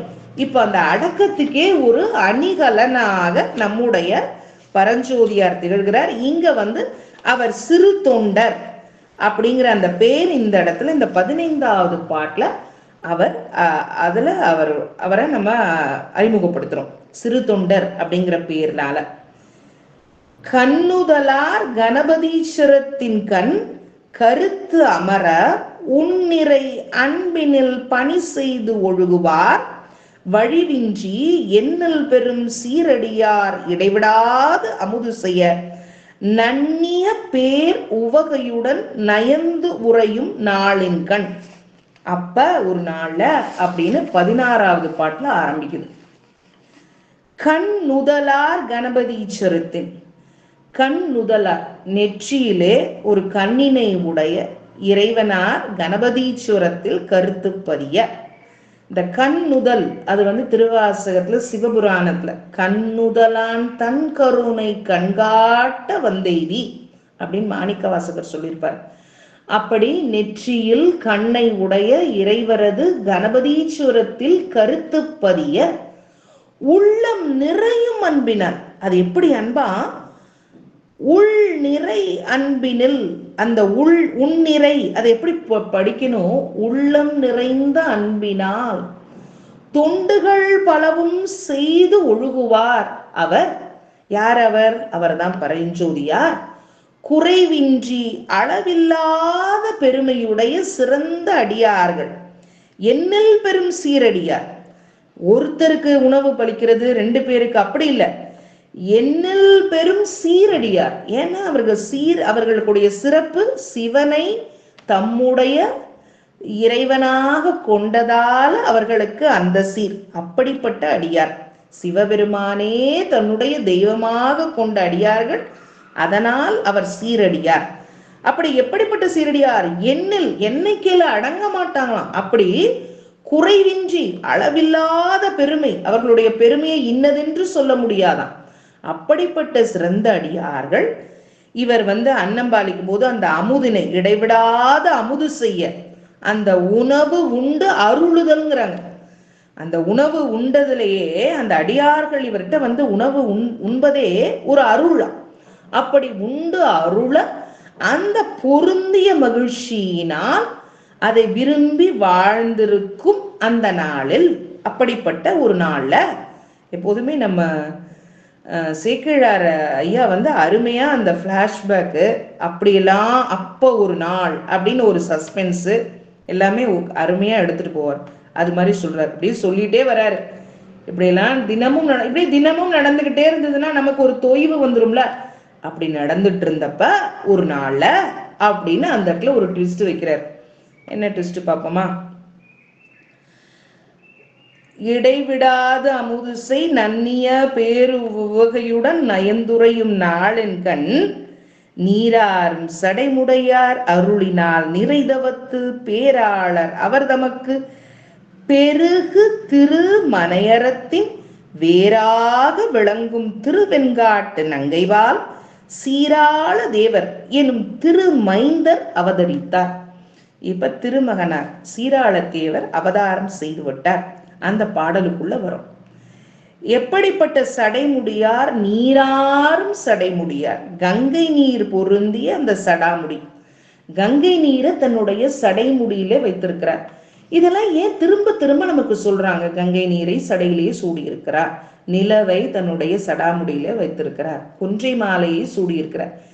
திரும்ப திரும்ப நம்ம கண்ணை மூடுனாலும் கண்ணுக்குள்ள அது அப்படியே போயிட்டே இருக்கணுமா. சுவாமி எப்படி இருப்பார் உருவம், அவர் எப்படி இருப்பாரு அப்படின்னு நம்ம மனசுக்குள்ள போய் பதிய வச்சுக்கணுமா. அதுக்கு பதிய வைக்கிறதுக்கு என்ன? நமக்கு இந்த வரிகள் தான். இத நம்ம அந்த வரியை நினைச்சோடனே நமக்கு சுவாமியோட ஞாபகம் வரும். நம்ம அவரை சுவாமிக்கு ஒரு நாமம் ஓருருவம் ஒன்றும் இல்லாருக்கு நாம் 1000 திருநாமங்கள் பாடி தெள்ளெண்ணம் கொட்டாமோ. அவருக்கு அவர் அருவமும் இல்ல, உருவமும் இல்ல, அருவுருவமும் இல்ல.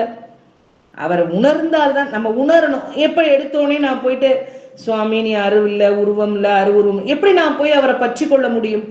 அப்போ இந்த உயிர்கள் மேல கருணை கொண்டு சுவாமி தனக்குன்னு ஒரு உருவம் வச்சிருக்கிறார். இப்படி இருப்பேன்பானா, இப்படி நான் சடைமுடியில சந்திரனை சூடி இருப்பேன், கங்கையை தரித்திருப்பேன், அப்பெல்லாம் அந்த கொன்றை மலரை சூடியிருப்பேன். இதெல்லாம் பார்த்தோன்னே நமக்கு வந்து அது சிவபெருமான் தான். அப்ப நான் பற்றி கொள்ள வேண்டும். ஒரு விஷயத்த நான் பத்திக்கணும்னா எனக்கு அது மனசுல அது இருக்கணும். அந்த உருவம் வந்து என் மனதுக்குள்ள இருக்கணும், தங்கணும். அதுக்காக தான் இந்த உருவ டிஸ்கிரிப்ஷன்லாம்.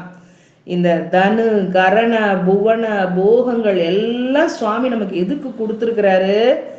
நம்ம அவனை உய்த்து அவனுடைய திருவடிகளை பற்றி கொண்டு அவனை சேர வேண்டும். ஏன்னா நம்ம வந்து நமக்கு உணர்த்த நம்ம உணர முடியும். நம்ம பதி பசு பாசம் அந்த முப்பொருள்ல பதி தான் மேலான பொருள். இந்த பசுங்கிற உயிர் வர்க்கங்களாகிய நாமெல்லாம் இடையீட்டுல வந்தவங்க இடைப்பொருள். இந்த பாசம்ங்கிறதுக்கு அறிவு எதுவுமே கிடையாது. இப்போ நம்மளாவது உணர்த்த உணர்வோம். சுவாமி வந்து முற்றறிவு உடையவர், முக்காலம் உணர்ந்தவர், அவர் வியாபகம். நம்ம அதுல போய் வியாபியமா அடங்கணும். அப்ப போய் அடங்கணும்னா என்ன பண்ணணும்? அந்த அவருடைய அந்த திருவருளை எப்படி நம்ம சிந்திக்கணும்னா, அவருடைய அந்த திருவுருவத்தை மனதுல கொண்டு வரணும். அந்த கொண்டு வர்றதுக்காக தான் இந்த நீங்க பாத்தீங்கன்னா திருமுறைகள் தோறும் அவருடைய அந்த திருவுருவம் அப்படியே வர்ணிச்சுட்டே வருவாங்க. இப்படி இப்படி இருக்கும், இப்படி இருந்தா அவர் சிவபெருமான். அந்த தன்மைகளை நாம் பற்றி கொண்டால்தான் நாம சிவன் அடிக்கு செல்லலாம், இறைவனை மனதார வழிபட்டு. ஏன்னா எப்படி திரும்ப திரும்ப இந்த பிறப்பு இறப்பு இந்த இதுக்குள்ள சிக்கிட்டு நம்ம துன்பப்படக்கூடாது, விடுபடணும். பிறவாமை மீண்டும் மீண்டும் பிறப்பு உண்டேல் உன்னை என்றும் மறவாமை வேண்டும். யாரு கேட்கிறா? காரைக்கால் அம்மையார் கேட்கிறாங்க. அவங்களுக்கே ஒரு டவுட் வந்துருது. அவங்களே எவ்வளவு உறுதிப்பாடோட இருப்பாங்க, எப்படி வழிபாடு பண்ணுவாங்க சுவாமிய. அதனால பிறவாமை வேண்டும்னு கேட்டுறாங்க. பிறவாமை வேண்டும்பா, திரும்பி திரும்பி நான் பிறந்து பிறந்து இறக்கக்கூடாது, இந்த இல்லறத்துல சூழல்ல மாட்டிக்கிட்டு, இந்த உலக சூழல்ல மாட்டிக்கிட்டு நான் சிக்கி தவிக்க கூடாதுங்கிறாங்க. அப்புறம் அவங்களுக்கே ஒரு சந்தேகம் வந்துருது, நம்ம யார் இதை டிசைட் பண்ண? நான் பிறவாமே கேட்டுட்டேன், இதை நிச்சயிக்க போறது யாரு? இதை நிச்சயிக்கிற தன்மை யார்கிட்ட இருக்கு? ஒரே ஒரு டைரக்டர், எல்லாரையும் ஆள்பவர், முதல்வன். அந்த முதல்வன் ஒருவன் தான், அவன் ஒருவன் தான் தலைவன். அந்த சிவபெருமான் கையில இருக்கு. அப்போ அவர் தானே இதை நிச்சயிக்கணும் அப்படின்னு முடிவு பண்ணிட்டு சொல்றாங்க, பிறவாமை வேண்டும். அப்ப நீ வேற வழியில உனக்கு ஒரு பிறப்பு உண்டு அப்படின்ட்டுனா தயவு செஞ்சு உன்னை மறக்காம இருக்கணும்ப்பா, நான் உன்னை மறவாமை அப்படின்றத இன்னும் வேண்டும் கீழே அப்படின்னு அதுக்கப்புறம் அடுத்தடுத்து போறாங்க. அது அப்புறம் அதனால நம்ம சிவபெருமான மறக்காம இருக்கணும். அப்படின்னா இப்போ நம்ம ரோட்ல தெரு வீதிகள் வழியாக நடந்து போயிட்டு இருக்கோம், இரவு நேரம், ஒற்றைக்கலை, அந்த சந்திரன், அந்த ஒற்றைக்கலையோட சந்திரன் விண்ல இருக்கு அப்படின்னா நமக்கு உடனே மனசுக்குள்ள வரணும், ஐயோ சிவபெருமான் தன்னுடைய சடாமுடியில சூடி இருப்பாரே, அது நம்ம சிவபெருமான் சடையில வைத்திருப்பாரே அப்படின்னு அந்த நினைவு அது தானா வந்துருச்சுன்னா நம்மளுடைய மனசுல சிவபெருமான் என்றும் குடிக்கொண்டிருப்பார். இப்ப இந்த கங்கையை ஏன் சொல்றாங்க? கங்கை எவ்வளவு ஆற்றல் உடையது, எவ்வளவு வலிமை உடையது. அந்த கங்கையே தடுத்து நிறுத்தி தன்னுடைய பெருங்கருணையினால தன்னுடைய தலையில வச்சிருப்பாரு.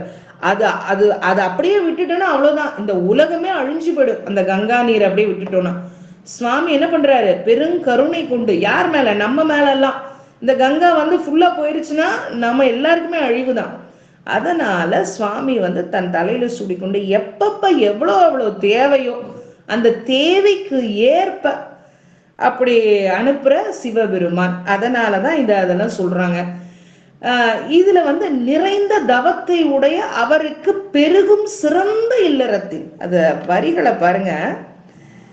பெருகு திருமனையரம், மனையரம்னா அது பெருகணும், அது மென்மேலும் சிறந்து விளங்க வேண்டும். அதற்கு வேறாக இருக்கக்கூடியவர் யாருன்னா திருவெண்காட்டு நங்கை, அந்த மனைவி தான் பொதுவா வேறா இருப்பாங்க. அப்படி அவர்களுடைய மணி வயிற்றிலே சீராள தேவர் என்னும் திருமைந்தர் அவதரித்தார். இப்ப மைந்தர் அவதரித்தார் அப்படின்னு போட்டிருக்கலாம். தெய்வ சிக்கழார் பின்னால் அவருக்கு என்ன நடக்க போகுதுன்னு தெரியுது இல்லையா? திருமைந்தர். ஏன்னா சுவாமிக்கு அவர் அமுதாக போகிறார். நம்ம சாதாரண மைந்தர்னா மைந்தர்னு போட்டிருக்கலாம். எப்ப இறைவனுக்கு அர்ப்பணிக்கப்படுகிறாரோ அப்பவே அவருக்கு அந்த திருங்கிற அந்த அடைமொழி சேர்ந்துருச்சு பாருங்க. திருமைந்தர் அவதரித்தார். அவதரித்தார் அப்படிங்கிற சொல் நாயன்மார்கள்ல 63 நாயன்மார்கள்ல தனி அடியார்கள்ல 7 அந்த அவதாரம் செய்தார் அப்படின்ற ஒரு சிறப்பினை நம்முடைய சேக்கிழார் பெருமான் கொடுத்திருப்பார். அவங்க யார் யாருன்னு பார்த்தோம்னா திருஞான சம்பந்தர், திருநாவுக்கரசர், நம்பியாரூரர். அந்த 4 மாணிக்கவாசகர் தவிர, ஏன்னா அவர் நாயன்மார்ல வரமாட்டார். மிச்ச திருஞான சம்பந்தர், திருநாவுக்கரசர், நம்பியாரூரர், அடுத்தது விரண்மண்ட நாயனார், மானக்கஞ்சார நாயனார், ஏயர்கோன் கலிக்காம நாயனார், கலிய நாயனார். யார் யாருக்கெல்லாம் அந்த புத்தகம்லாம் இருக்கோ நீங்க அப்புறமா ஓய்வு நேரத்துல அவங்களோட வரலாறுக்குள்ள போங்க. ஒவ்வொருத்தரும் அவங்க எப்படி பிறந்தாங்க அப்படின்னு சொல்லும் பொழுது அந்த அடிகள்ல பாருங்க, திருஞான சம்பந்தர் திரு அவதாரம் செய்தார் அப்படின்னு அந்த நோட் இருக்கும். 7 பேருக்கு அந்த நோட் கொடுத்திருப்பாரு. திருஞான சம்பந்தருக்கு, திருநாவுக்கரசருக்கு, நம்பி ஆரூருக்கு, விரண்மிண்ட நாயனாருக்கு, மானக்கஞ்சார நாயனாருக்கு, ஏர்கோன் கலிக்காம நாயனாருக்கு, கலிய நாயனாருக்கு 7 பேர் அவதரித்தார் அப்படிங்கிற அந்த சொல்ல போட்டிருப்பாரு. அவங்க எல்லாம் நாயன்மார்கள், தனியடியார்கள் 63 பேர்ல. அடுத்தது தனியடியார் அல்லாதவர்ல நம்ம இந்த சீராள தேவருக்கு போட்டிருக்காரு திருமைந்தர் அவதரித்தார். அந்த அவதாரம்ங்கிறது மேலிருந்து கீழ் இறங்கி வருதல். அதெல்லாம் சிறப்புடைய பல்வேறு பிறவிகள்ல அவங்க தவம் செஞ்சிருந்தாதான் அவங்களுக்கெல்லாம் இந்த அவதரித்தார் அப்படிங்கிற அந்த சொல்லை போட முடியும். அடுத்தது இந்த மனையறத்திற்கு வேறாக விளங்குபவர் வீட்டில் இருக்கும் மனை கிழத்தியர்களே ஆவர் அப்படிங்கிறத நம்ம திருக்குறள்ல இல்லறவியல்ல வாழ்க்கை துணை நலம் எப்படி திருவள்ளுவர் ஐயா போட்டிருக்காரு பாருங்க. மனைவி நலம் அப்படிலாம் போல, வாழ்க்கை துணை நலம் அப்படி இருக்கணுமா. கணவனுக்கு மனைவி துணையா நலம் விளைவிக்க கூடியவளாக. அதனாலதான் தலைப்பே வாழ்க்கை துணை நலம்னு போட்டாங்க. ஒரு அருமையான திருக்குறள்.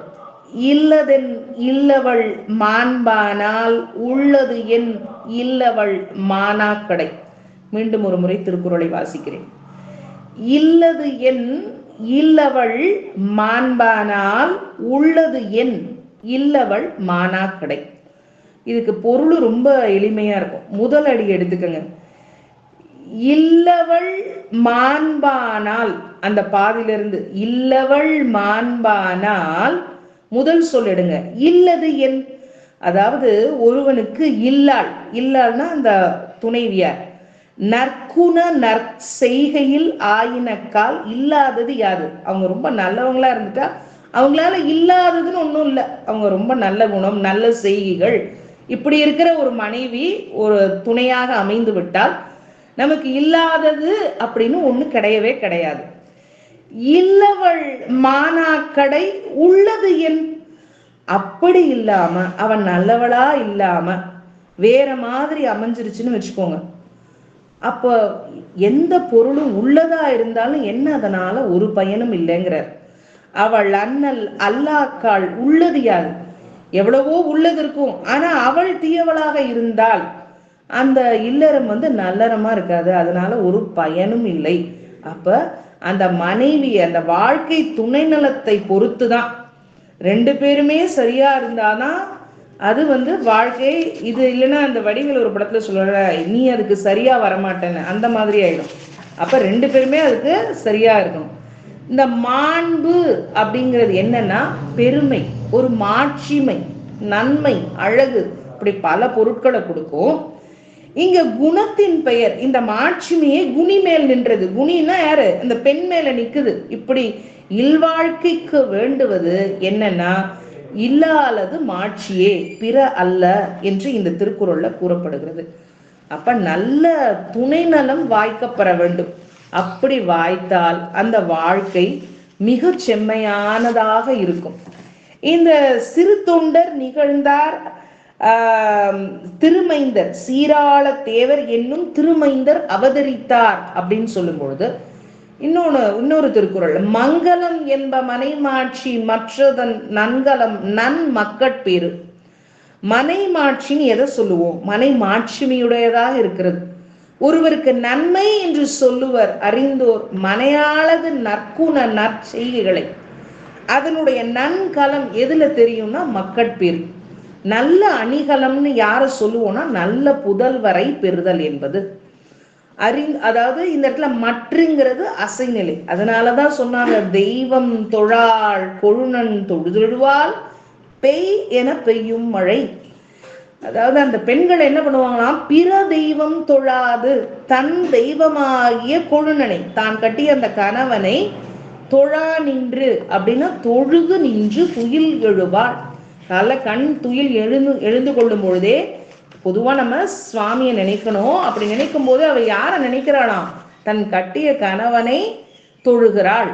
அப்படி தொழுவதால் பெய்யென பெய்யும் மழை. பெய்ன்னு சொன்னாலே மழை பெய்யுமா? தெய்வம் தொழுதற்கு மனம் தெளிவது துயில் எழும் காலமாகதலின் தொழுதெழுவாள் என்றார். தெய்வம் தான் ஏவல் செய்யும் என்பதாம். அப்ப மழை வருதுன்னா தெய்வமும் அவளுக்கு பின்னால அவ சொன்னபடி கேட்குமா, அவ சொன்ன பேச்சு. ஏன்னா அவ தெய்வத்தை தொழாம தன் கணவனையே தெய்வமாக நினைத்து தொழுபவளாக இருக்கிறதால் இப்படிப்பட்ட கற்புடையவளது ஆற்றல் கூறப்பட்டது அப்படிங்கிறது திருக்குறள் வழியாக நின்று நாம் இப்பொழுது பார்த்தோம். இப்போ 17 பாடல்களை இந்த அளவிலே அடியன் இன்னும் ஒரு பாட்டு எழுதியிருக்கேன்.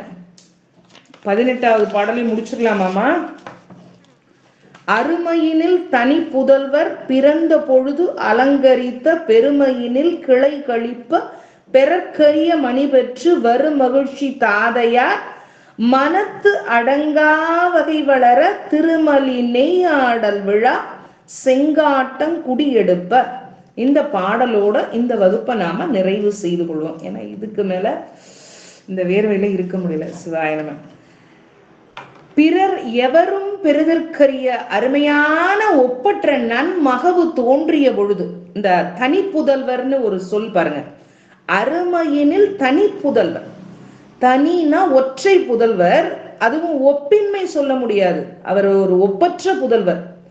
அப்படி ஒப்பின்மை காட்ட முடியாதபடியாக இருக்கின்ற அந்த புதல்வர் மனையை அழகுபடுத்துகிறார்கள். வீட்டுல ஒரு குழந்தை புதுசா வந்துச்சுன்னா அப்ப வீடை ரொம்ப அது கோலாகலமா இருக்கும், வீடை அலங்கரிப்பார்கள். அப்படி மனையை அழகுபடுத்தி மகவு தோன்றிய பெருமையால் எல்லாரும் கிளைனா சுற்றத்தார், அவர்கள்லாம் கழிப்ப அப்படின்னா களினா மகிழ்ச்சி. எதற்காக? பெறற்கரிய அந்த அம்மகவை பெற்றமையால் பெருகி வரும் மகிழ்ச்சியினை தாதையார், தாதை தந்தை, தந்தையாரின் மனத்தில் அடங்கா வகை வளர, அடங்குதற்கு உரிய அந்த அரிய நிலையில் வளர்ந்து வர சிறப்பு மிக்க நெய்யாடல் விழாவினை திருச்செங்காட்டங்குடியில் உள்ளார் கொண்டாடுகிறார்கள். அந்த ஊரே கோலாகலமா இருக்கு, வீடெல்லாம் அலங்காரம் பண்ணியிருக்காங்க, ரொம்ப மகிழ்ச்சியா காணப்படுகிறது. நெய்யாடல்ங்கிறது எண்ணெய் தேய்த்து குழந்தையை குளிக்கப்படுத்துதல். இன்ற வரைக்கும் இன்னைக்குமே நம்முடைய இதுல இந்த திருவிழா அந்த குழந்தைகள் அந்த 10 நாட்கள், அப்படி 10 நாட்கள் அந்த குழந்தை பிறந்த அந்த நிகழ்ச்சியினை கொண்டாடுவார்கள்.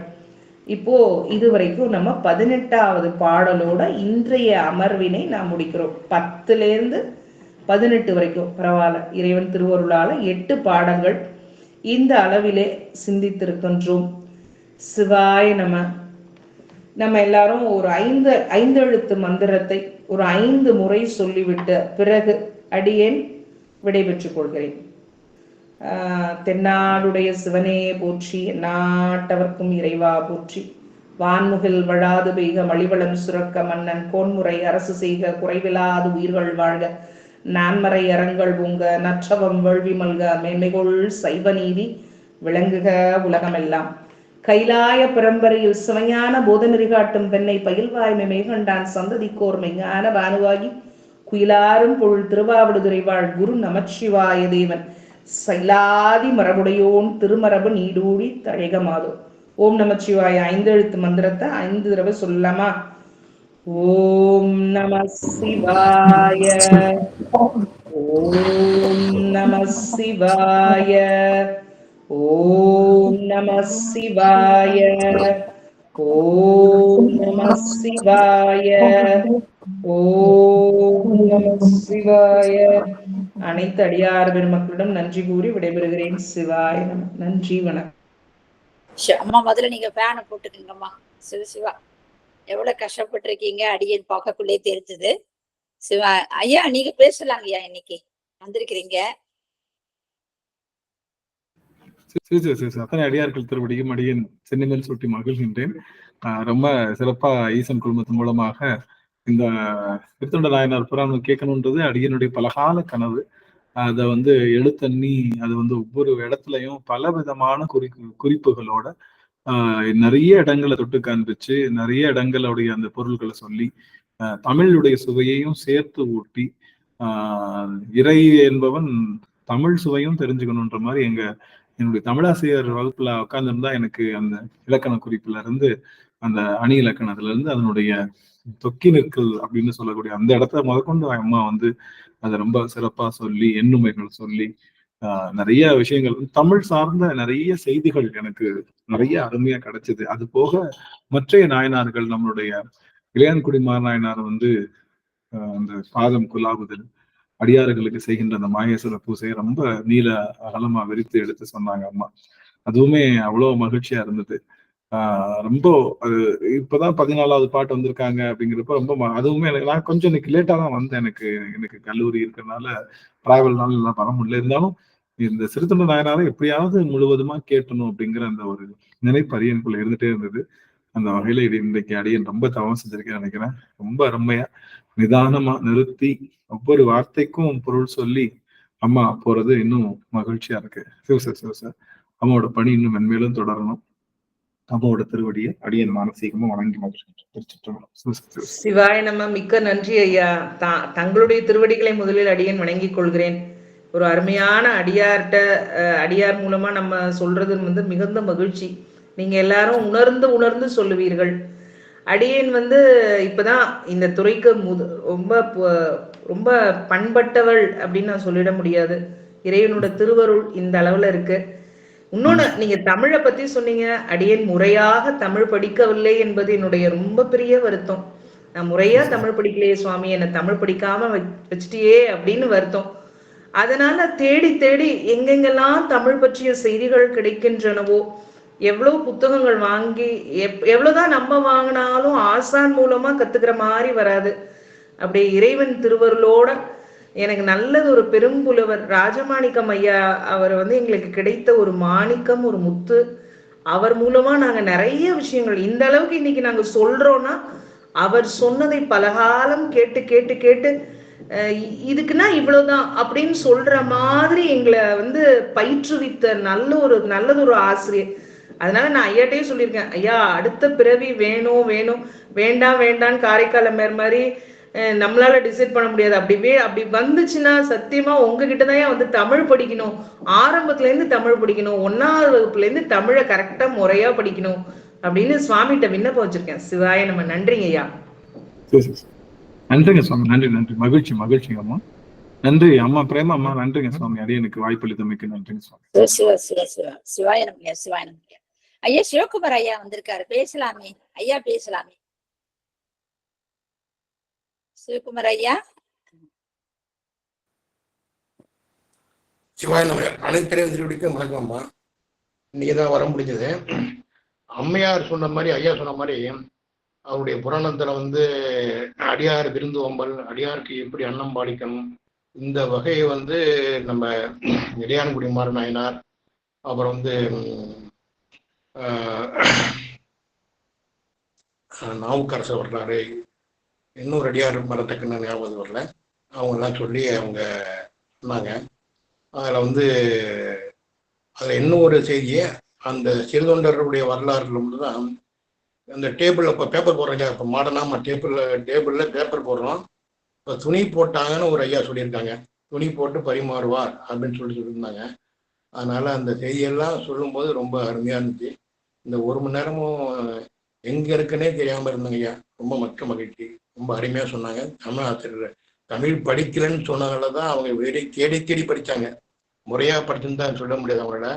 இந்த மாதிரி அவங்க படிக்காத குறையால தேடி தமிழ் படித்தனால்தான் இப்படி இந்த மாதிரி சொல்ல முடியுது. ஏன்னா நம்ம சித்தாந்த ஐயா அவர்களும் முறையா படிக்காம அவரும் தேடி சித்தாந்தம் படிதான் நமக்கு எப்படி கொடுக்கணும்னு நினைச்சு கொடுத்தாரு. அவர் சொல்லுவார் அடிக்கடி. அதே மாதிரி இந்த அம்மாவும் தேடி தமிழ் படிச்சனால நமக்கு தமிழை இனிமையா கொடுத்தாங்க. ரொம்ப அருமையா இருந்தது. மிக்க மகிழ்ச்சி. அனைத்து அடியாரத்திற்கும் வணக்கம் ஐயா. சிவாய நம. நன்றி ஐயா. எல்லாம் இறைவனுடைய திருவருள். அதாவது அம்மாவோட ஒரு அமர்வுக்கு வந்தோம் அப்படின்னா தமிழும் கத்துக்கலாம், எல்லா நாயனார்களை பத்தியும் கத்துக்கலாம். அதாவது ஒரு அமர்வுல எல்லாமே கிடைக்கும். ஃபுல் மீல்ஸ்ன்னு சொல்லுவாங்க இல்லையா, அந்த ஃபுல் மீல்ஸ் ஆஃப் நமக்கு அந்த அப்படைட் கிடைக்கிற ஒரு இடமா வந்து அம்மாவோட இடம் இருக்குன்னு நினைக்கிறேன். எல்லாமே கத்துக்கலாம். அந்த எல்லா நாயன்மார்களையும் தெரிஞ்சுக்கலாம், எல்லா தமிழ் தெரிஞ்சுக்கலாம், இதுல தருமேலழகர் உரை தெரிஞ்சுக்கலாம், திருக்குறள் தெரிஞ்சுக்கலாம், அடக்கமுடைமை தெரிஞ்சுக்கலாம், எத்தனை செய்திகள். இதெல்லாம் ஒரு சேர ஒரு இடத்துல அந்த விக்கிபீடியா லிங்க் ஒன்ன கிளிக் பண்ண இன்னொன்னு கிளிக் போயிட்டே இருக்கும். அந்த மாதிரியான லிங்க்டு பை லிங்கா அது வந்து போய் நிறைய தெரிஞ்சுக்க முடியுது. அடியனுடைய ஒரு சிறிய வேண்டுகோள், இது அம்மா எப்படி எடுத்துக்கிறீங்க அப்படின்னு தெரியல, அது சிறிய வேண்டுகோள் என்னன்னா, இது முன்னுரை ஓகே, ஆனா நம்மளுடைய அந்த சரித்திரத்துக்குள்ள போறப்போ அத அந்த அந்த உணர்வு ஒண்ணு மட்டும்தான் அங்க மேல் அப்படியே அடுத்தடுத்த இடங்கள்ல வரணும் அப்படிங்கிறது என்னுடைய ஒரு ஒரு தாழ்மையான வேண்டுகோள். இத அம்மையார் எப்படி அதை அதை எடுத்துக்கிறீங்கன்னு தெரியல. அது அது சரித்திரம் நம்ம இப்போ கண்டிப்பா எல்லாமே ஓகே. ஆனா நம்மளுடைய அந்த சுவாமியோட அந்த அந்த மற்ற செய்திகள்லாம் வர்றப்போ நம்ம கிளைகள் இல்லாம முழு கவனமும் அந்த கண்கள் மேலேயே இருந்தது அப்படின்னா இன்னும் அந்த உணர்வு அப்படி எக்ஸாக்டா டிரான்ஸ்பர் ஆகும் அப்படிங்கிறது ஒரு ஒரு ஒரு விதமான ஒரு ஒரு விண்ணப்பம், வேண்டுகோள். அதுவும் அங்க தேவைப்படுது, இதுவும் இங்க தேவைப்படுது. ரெண்டுமே அம்மா செஞ்சுட்டு இருக்காங்க. அது அந்த இடத்துல அந்த மாதிரி இருந்தா இன்னும் நலமா இருக்கும்ன்றது என்னுடைய இன்னொரு ஒரு வேண்டுகோள். சுவாமி அமைச்சர் ரொம்ப அருமையா. என்னங்கய்யா சொல்றீங்க? கொஞ்சம் புரியலையா, என்னையா சொல்றீங்க? இல்ல சாமி, இப்போ நம்ம முன்னுரை கொடுக்குறப்போ நாங்க தொகை நூல், வழிநூல் எல்லாம் சொல்லிட்டோம், நம்ம எல்லாம் பார்த்துட்டோம். பிளஸ் நம்மளுடைய அந்த சுவாமியோட சரித்திரம், அவங்களுடைய அந்த எனக்கு என்னன்னா ஒரு ஒரு குலத்தை பற்றி அம்மா சொல்லும் போது அவ்வளோ ஒரு குலத்துக்கு இவ்வளவு பெரிய விஷயம் இருக்கா அப்படின்னு நிறைய அந்த கிளைகள், புனைவுகள் அதெல்லாம் நிறைய இருந்தது. அதெல்லாம் ரொம்ப மகிழ்ச்சி. அதெல்லாம் இன்ட்ரோடக்ஷன் பார்ட் அதெல்லாம் ஓகே. பட் நமக்கு அங்க சுவாமி எழுந்தருளி அவங்களுக்குள்ள அந்த நடக்கக்கூடிய அந்த அத்தனை நிகழ்வுகளுக்குள்ளேயும் இடையில எந்த மற்ற செய்திகள்லாம் இல்லாம அதை அப்படியே ராவா பார்த்தோம்னா இன்னும் நலமா இருக்கும். அந்த இடத்துல மட்டும், அதாவது இறைவன் எழுந்தருளி அவர்களுக்குள்ள நடக்கக்கூடிய அந்த மற்ற எல்லா விஷயங்களையும் அதுல அந்த இதை கிளை இல்லாம பாக்குறப்போ இன்னும் நான் நலமா இருக்கும் அப்படிங்கிறது என்னுடைய. சிவாய நம்ம. நன்றியா, முயற்சி பண்றேன். சிவாய நம்ம. நன்றிங்க. நன்றிங்க. சாந்தம்மா பேசுங்கம்மா. சாந்தம்மா கையை தூக்குனீங்க, இன்னைக்கு அடியார்கள் தான் வாய்ப்பு. சாந்தம்மா பேசுங்க. சிவாய நம. அனைத்து அடியார்களுக்கும் திருவடி வணக்கம். அம்மா, நீங்க ஆரம்பிக்கும் போது ஐயா ஆரம்பிச்சாங்க, அவங்களுக்கும் திருவடி வணக்கம்மா. நீங்க 10வது பாடல்ல இருந்து ஆரம்பிச்சீங்க. மெய்த்தொண்டு.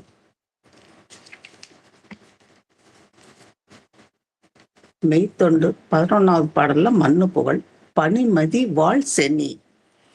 ஒவ்வொரு வார்த்தைக்கும் நம்மளுக்கு ஒரு புரியாம படிக்கிறப்பவும் புரிஞ்சு படிக்கிறப்பவும் எவ்வளவு ஒரு வித்தியாசங்கிறது ரொம்ப ஒரு உணர்வு பூர்வமா நான் அதைய உணர்ந்தேங்க. மெய்மை புரி செம்மையாக கொண்ட ஒவ்வொன்றுக்கும் அதோட பொருள் விளங்குறதுக்கு எங்களுக்கு ஈஸியா அந்த ஒவ்வொன்றும் மேற்கோள் காட்டி சொன்னீங்க பாருங்க. மனமது செம்மையானால் மனதுக்கு விருப்பமான மெய்மையே செம்மையாக கொண்டு அந்த செம்மை நெறி வாழ்ந்த திருத்தொண்டுன்னா பெருமை, அழகு, புகழ், நேர்மை எல்லாம் சேர்ந்தது திருத்தொண்டுங்கிறது. அந்த தொண்டு செய்யறதுக்குண்டான அந்த அங்கிற வார்த்தைக்கு அந்த சேர்க்கிறதுக்கு என்னென்ன ஒரு அழகு, அதை சேர்த்தரோட அந்த பண்புகளை எல்லாமே சேர்த்தி சொன்னீங்க.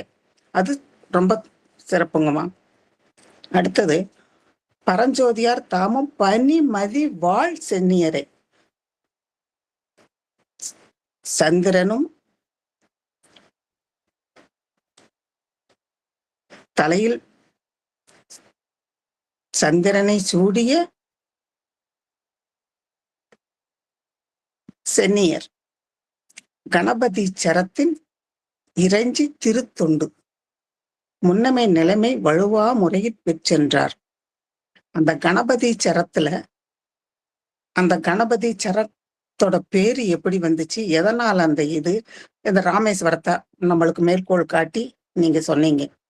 வேத காரணர் அடியார் மெய்ப்பொருள் பாடும், அந்த மெய்ப்பொருளை பாடுபவர் அடியார். அடியார் அந்த வேத காரணர் நம்ம இறைவனாகிய சிவபெருமானை அழகை, பெருமையை அவரை உணர்ந்து பாடுபவர் அடியார். வேண்டிய மெய்ப்பணி செய்ய அதை உணர்த்தி அழுத்தி சொன்னீங்க. மெய்ப்பணி செய்ய தீதியில் குடி பிறந்த, குற்றமில்லாத குடியில் பிறந்த, அந்த குற்றமில்லாத குடியில் பிறந்த அடியார்.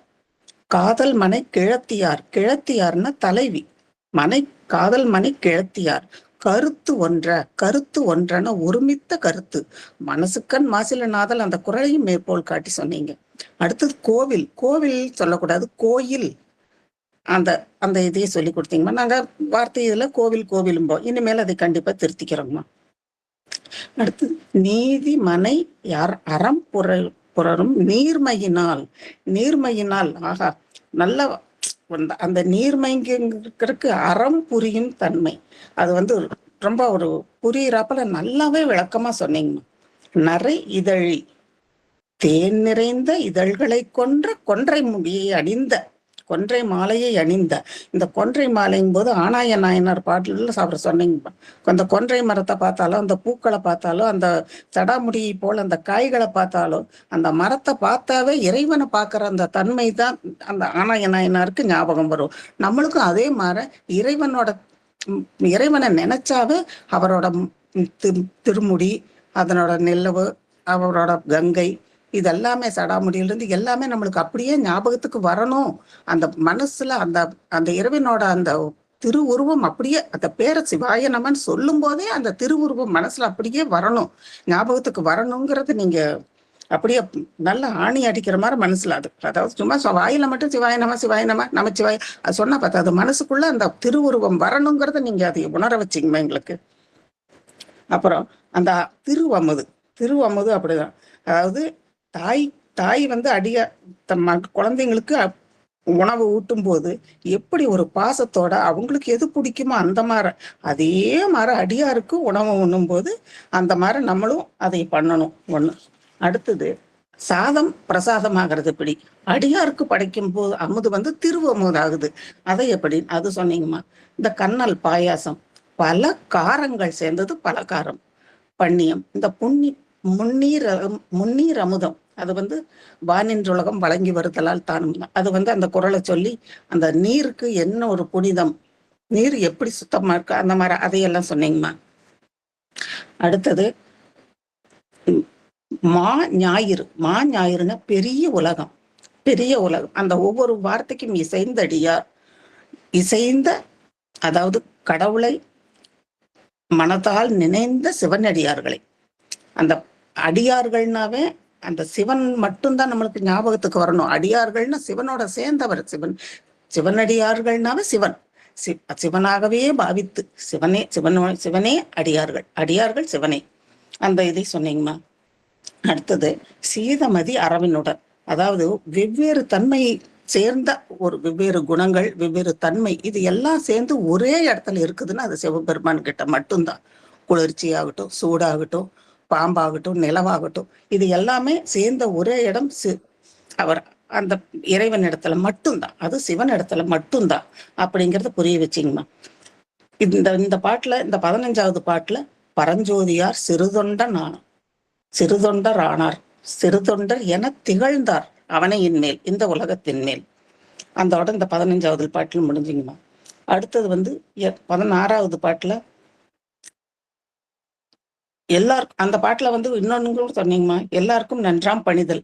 அந்த மேதகையார் அந்த இதுல பணிதல் பத்தி, அதாவது பொருள் இருந்து பிரயோஜனம் இல்லை, பொருளோட பணிதல் இருந்தால் அது நம்மளுக்கு மற்றொரு செல்வத்தையும் சேர்த்தாப்புல இருக்குங்கிறது அதையும் சொன்னீங்கம்மா. அடுத்து கண்ணுதலால் நெற்றிக்கண், அதுக்கும் கண்ணுதலால் தன் கருணை கண் காட்ட வந்தேவி, நம்மளுக்கு அதையும் சேர்த்து சொன்னீங்கம்மா நீங்க.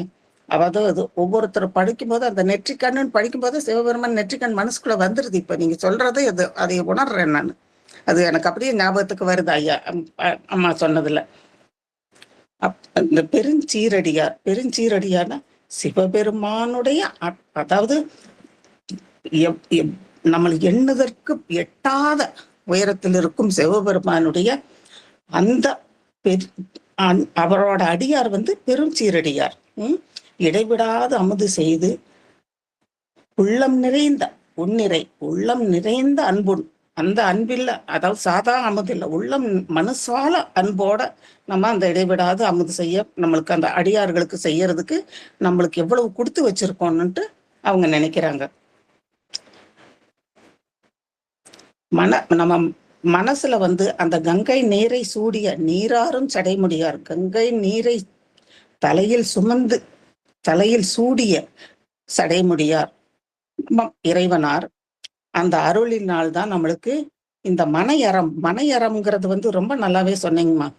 அது சிலது வந்து நம்ம அதாவது நம்ம சொல்ல முடியாத மனசுக்கு ஒவ்வாத காரியங்கள் நம்ம எல்லா இடத்துல நிறையவே நடக்குது. நம்மளும் சில சரி சாரி மன்னிச்சுக்கோங்கம்மா, நானும் சில அந்த மாதிரி எல்லாம் நடந்துக்கிறேன் கோபத்தோட ஒரு இதோட. இனிமேல் வந்து அதை அந்த கோபத்தை எல்லாம் கட்டுப்படுத்தி நம்ம வீட்டுல எப்படி குடும்பத்துல எப்படி நடந்துக்கணுங்கிறதுல வந்து ஒவ்வொன்றும் நம்மளுக்கு சிலதெல்லாம் நம்மளுக்கு எடுத்துக்காட்டா நம்மளுக்கு விளங்கும், நம்ம எவ்வளவு தப்பு பண்றோங்கிறதெல்லாம். அப்புறம் அந்த சுவாமிக்கு வந்து சீராளன் அமுதாக போகிறான் முதலையே அவருக்கு தெரிஞ்சதுனால சீராள தேவரனும் திருமைந்தர் அவதரித்தார் அப்படின்னு சொன்னீங்கம்மா. அந்த அந்த அடைமொழி வந்து 63 நாயன்மார்கள்ல யாருக்கு வந்தது எப்படின்னு சொல்லிட்டு அதையும் நீங்க சொல்லிங்கம்மா.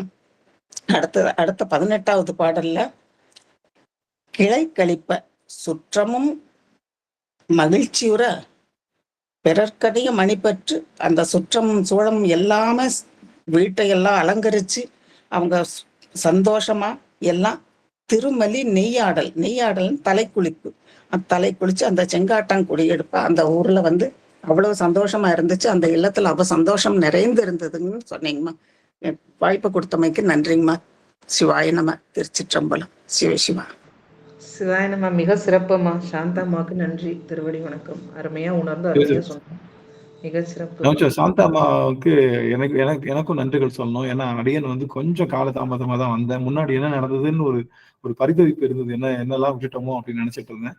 அது எல்லாத்தையும் பிரேமா அம்மாவுக்கு அடுத்து என்ன தெரியல, நிறைய பேர் வந்து நான் நினைச்சேன் அம்மாவை மிஞ்சதுக்கு யாருமே இல்லை அப்படின்ற மாதிரி. இன்னைக்கு சாந்தாம்மா வந்து அப்படியே அது அது மொத்த நிகழ்வையும் நகல் எடுத்தது போல ரொம்ப அருமையா சொல்லிட்டேங்க சாமி.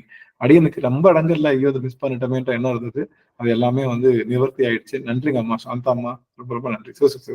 சிவாய நம்ம எப்படி தொடர்ந்து சாந்தாம்மா சொல்ல ஆரம்பிச்சிட்டாங்கன்னா அப்புறம் அவங்களே நிறைய சொல்லுவாங்க. சிவசிவா. இறைவன் தயவு செஞ்சு நான் இப்ப ஃப்ரீ கேஜிங்மா. நீங்க உங்ககிட்ட வந்துதான் ஒவ்வொரு தமிழும் பண்ணி ஒவ்வொரு இதுவும் பண்ணிட்டேன். ஆனந்தையாவுக்கு நன்றிங்கம்மா. என்னோட குரு பிரேமாமா இதை சொல்லிக்கிறதுல நான் ரொம்ப பெருமைப்படுறேன். ஏன்னா இப்ப நான் எல்கேஜில இருந்து 1.5 வருஷமா என்னை இப்படி கொண்டு வந்திருக்கிறாங்க. ரொம்ப பெருமைப்படுறேன். ஆனந்தையா திருவடி வணக்கம். ஆனந்தி அவர்களே. சிவாய சிவா. ஒன்றும் போதா நாயனமா. அம்மா இன்னும் ஒரு பாடலை விட்டுட்டீங்கன்னா முடிச்சிடலாம். அழகா அவ்வளவு அழகா கொண்டு போயிட்டீங்க. 17 பாடம்னு சொல்லிட்டீங்க. இன்னும் ஒரு பாடம் சொல்லிட்டா முடிஞ்சே போச்சு. மற்ற அடியார்கள் வாய்ப்புங்கம்மா. மன்னிக்கணுங்கம்மா, ஒரு வேகத்துல அப்படி சொல்லிட்டே தவறுக்கு மன்னிக்கணும். ஐயோ தவறுலாம் இல்ல. அருமை அழகா சொன்னீங்க. இன்னும் ஒரு அடியார்களுக்கு வாய்ப்பு. ஏன்னா 11:52 நம்ம அண்ணன் படிப்பு ஆரம்பிக்கணும். அதனால ஒரு அடியார்களுக்கு வாய்ப்பு உண்டு. யார் பேசுறீங்க? யாரும் பேசுறியா? சிவா உஷாமா பேசுது. அம்மா பேசுனதுல நிறைய எல்லாம் புரிஞ்சுது. அதையே நீ அவங்க சொல்ற மாதிரி ஆனந்தையா சொல்ற மாதிரி சாந்தாம்மா எல்லாத்தையும் அனைத்தையும் சொல்லிட்டாங்க. திருப்பி 2வது இடம் கேட்டது மாதிரியே இருந்தது. இந்த சாப்பாடு பரிமாறுறத பத்தி சொன்னதெல்லாம் எங்க பாட்டி எல்லாம் அதே முறையெல்லாம் ஒருத்த இலையில உட்காந்து என்ன விரும்பி சாப்பிட்றாங்களோ அதை பார்த்துட்டு திருப்பி கேட்கணும் அப்படின்னு எங்க பாட்டி எல்லாம் எங்களுக்கு சொல்லியிருக்காங்க. அது வந்து இப்ப இந்த அம்மா சொல்லும் பொழுது எங்க பாட்டி சொன்னதே எனக்கு ஞாபகம் வந்ததுமா. திருவடி வணக்கம்மா. எல்லாருமே எல்லாமே நல்லா சூப்பரா தமிழுங்கிறது, தமிழுக்கு அமுது என்று பேருங்கிறது தமிழ் இவங்க சொல்றப்பதான் அந்த அமுது இப்படிதான் இருக்குமோன்னு நினைக்க தோணுதுமா. சிவாய நமமா. திருவடி வணக்கம்மா. நன்றி நன்றி உஷாமா. நன்றி உஷாமா. ஆனா அம்மா எடுத்து இன்னைக்கு திருக்குறள் 2 பாடம் ரொம்ப அழகா விளக்கம் எடுத்து கொடுத்தாங்க. மனத்தக்க மாண்புடையல் ஆகித்தீர் கொண்டான் வளத்தக்கால் வாழ்க்கை துணை. அந்த பாடலுக்கு மங்களம் என்ப மனைமாட்சி மற்றத நன்கல நன்மக்கள் பேரு. இந்த மாதிரி திருக்குறளை ஓவியம் எடுக்கக்குள்ளதான் திருக்குறள் புக்கு நம்ம தேடுவோம். அடியன் எப்பயுமே பக்கத்துல தான் வச்சிருக்கோம். ஆனா நம்ம எடுத்து படிச்சது கிடையாது உண்மையிலே. ஏன்னா அதுக்கு நேரம் இல்லை. அதை சொல்ல விரும்புகிறோம்.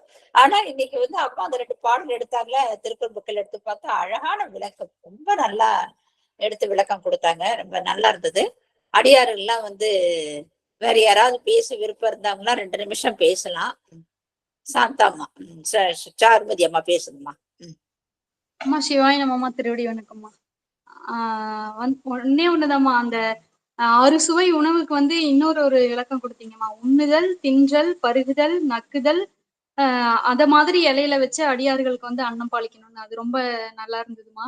அப்புறம் வந்துமா, சிவபெருமான வந்து நீங்க திரும்ப திரும்ப சொன்னது எதுக்காக சொன்னீங்கன்னா, அவரு வந்து பிறை சந்திரன் வச்சிருக்காரு, கங்கை நீர் வச்சிருக்காரு அப்படின்னு சொல்லி அவரை வந்து திரும்ப திரும்ப சொல்லி எங்களுக்கு உணர்த்தினது என்னன்னா, காரைக்கால் அம்மையார் வந்து அந்த கைலாய மலை போகும்போது காலை எடுத்து வைக்கிறாங்க, ஃபுல்லா சிவலிங்கமா தெரிஞ்சது.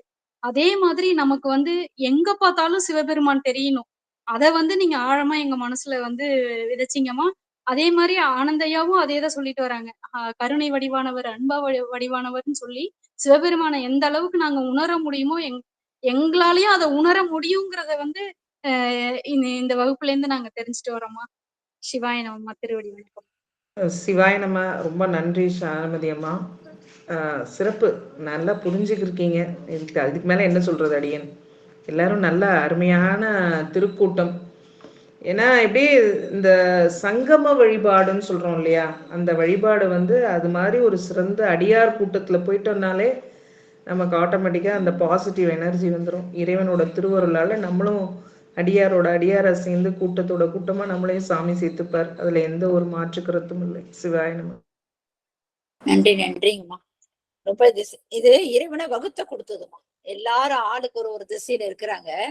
எல்லாரும் இறைவன் வகுத்து கொடுத்ததுதான். யாருக்கும் பழக்கம் இல்லாம இருந்தது.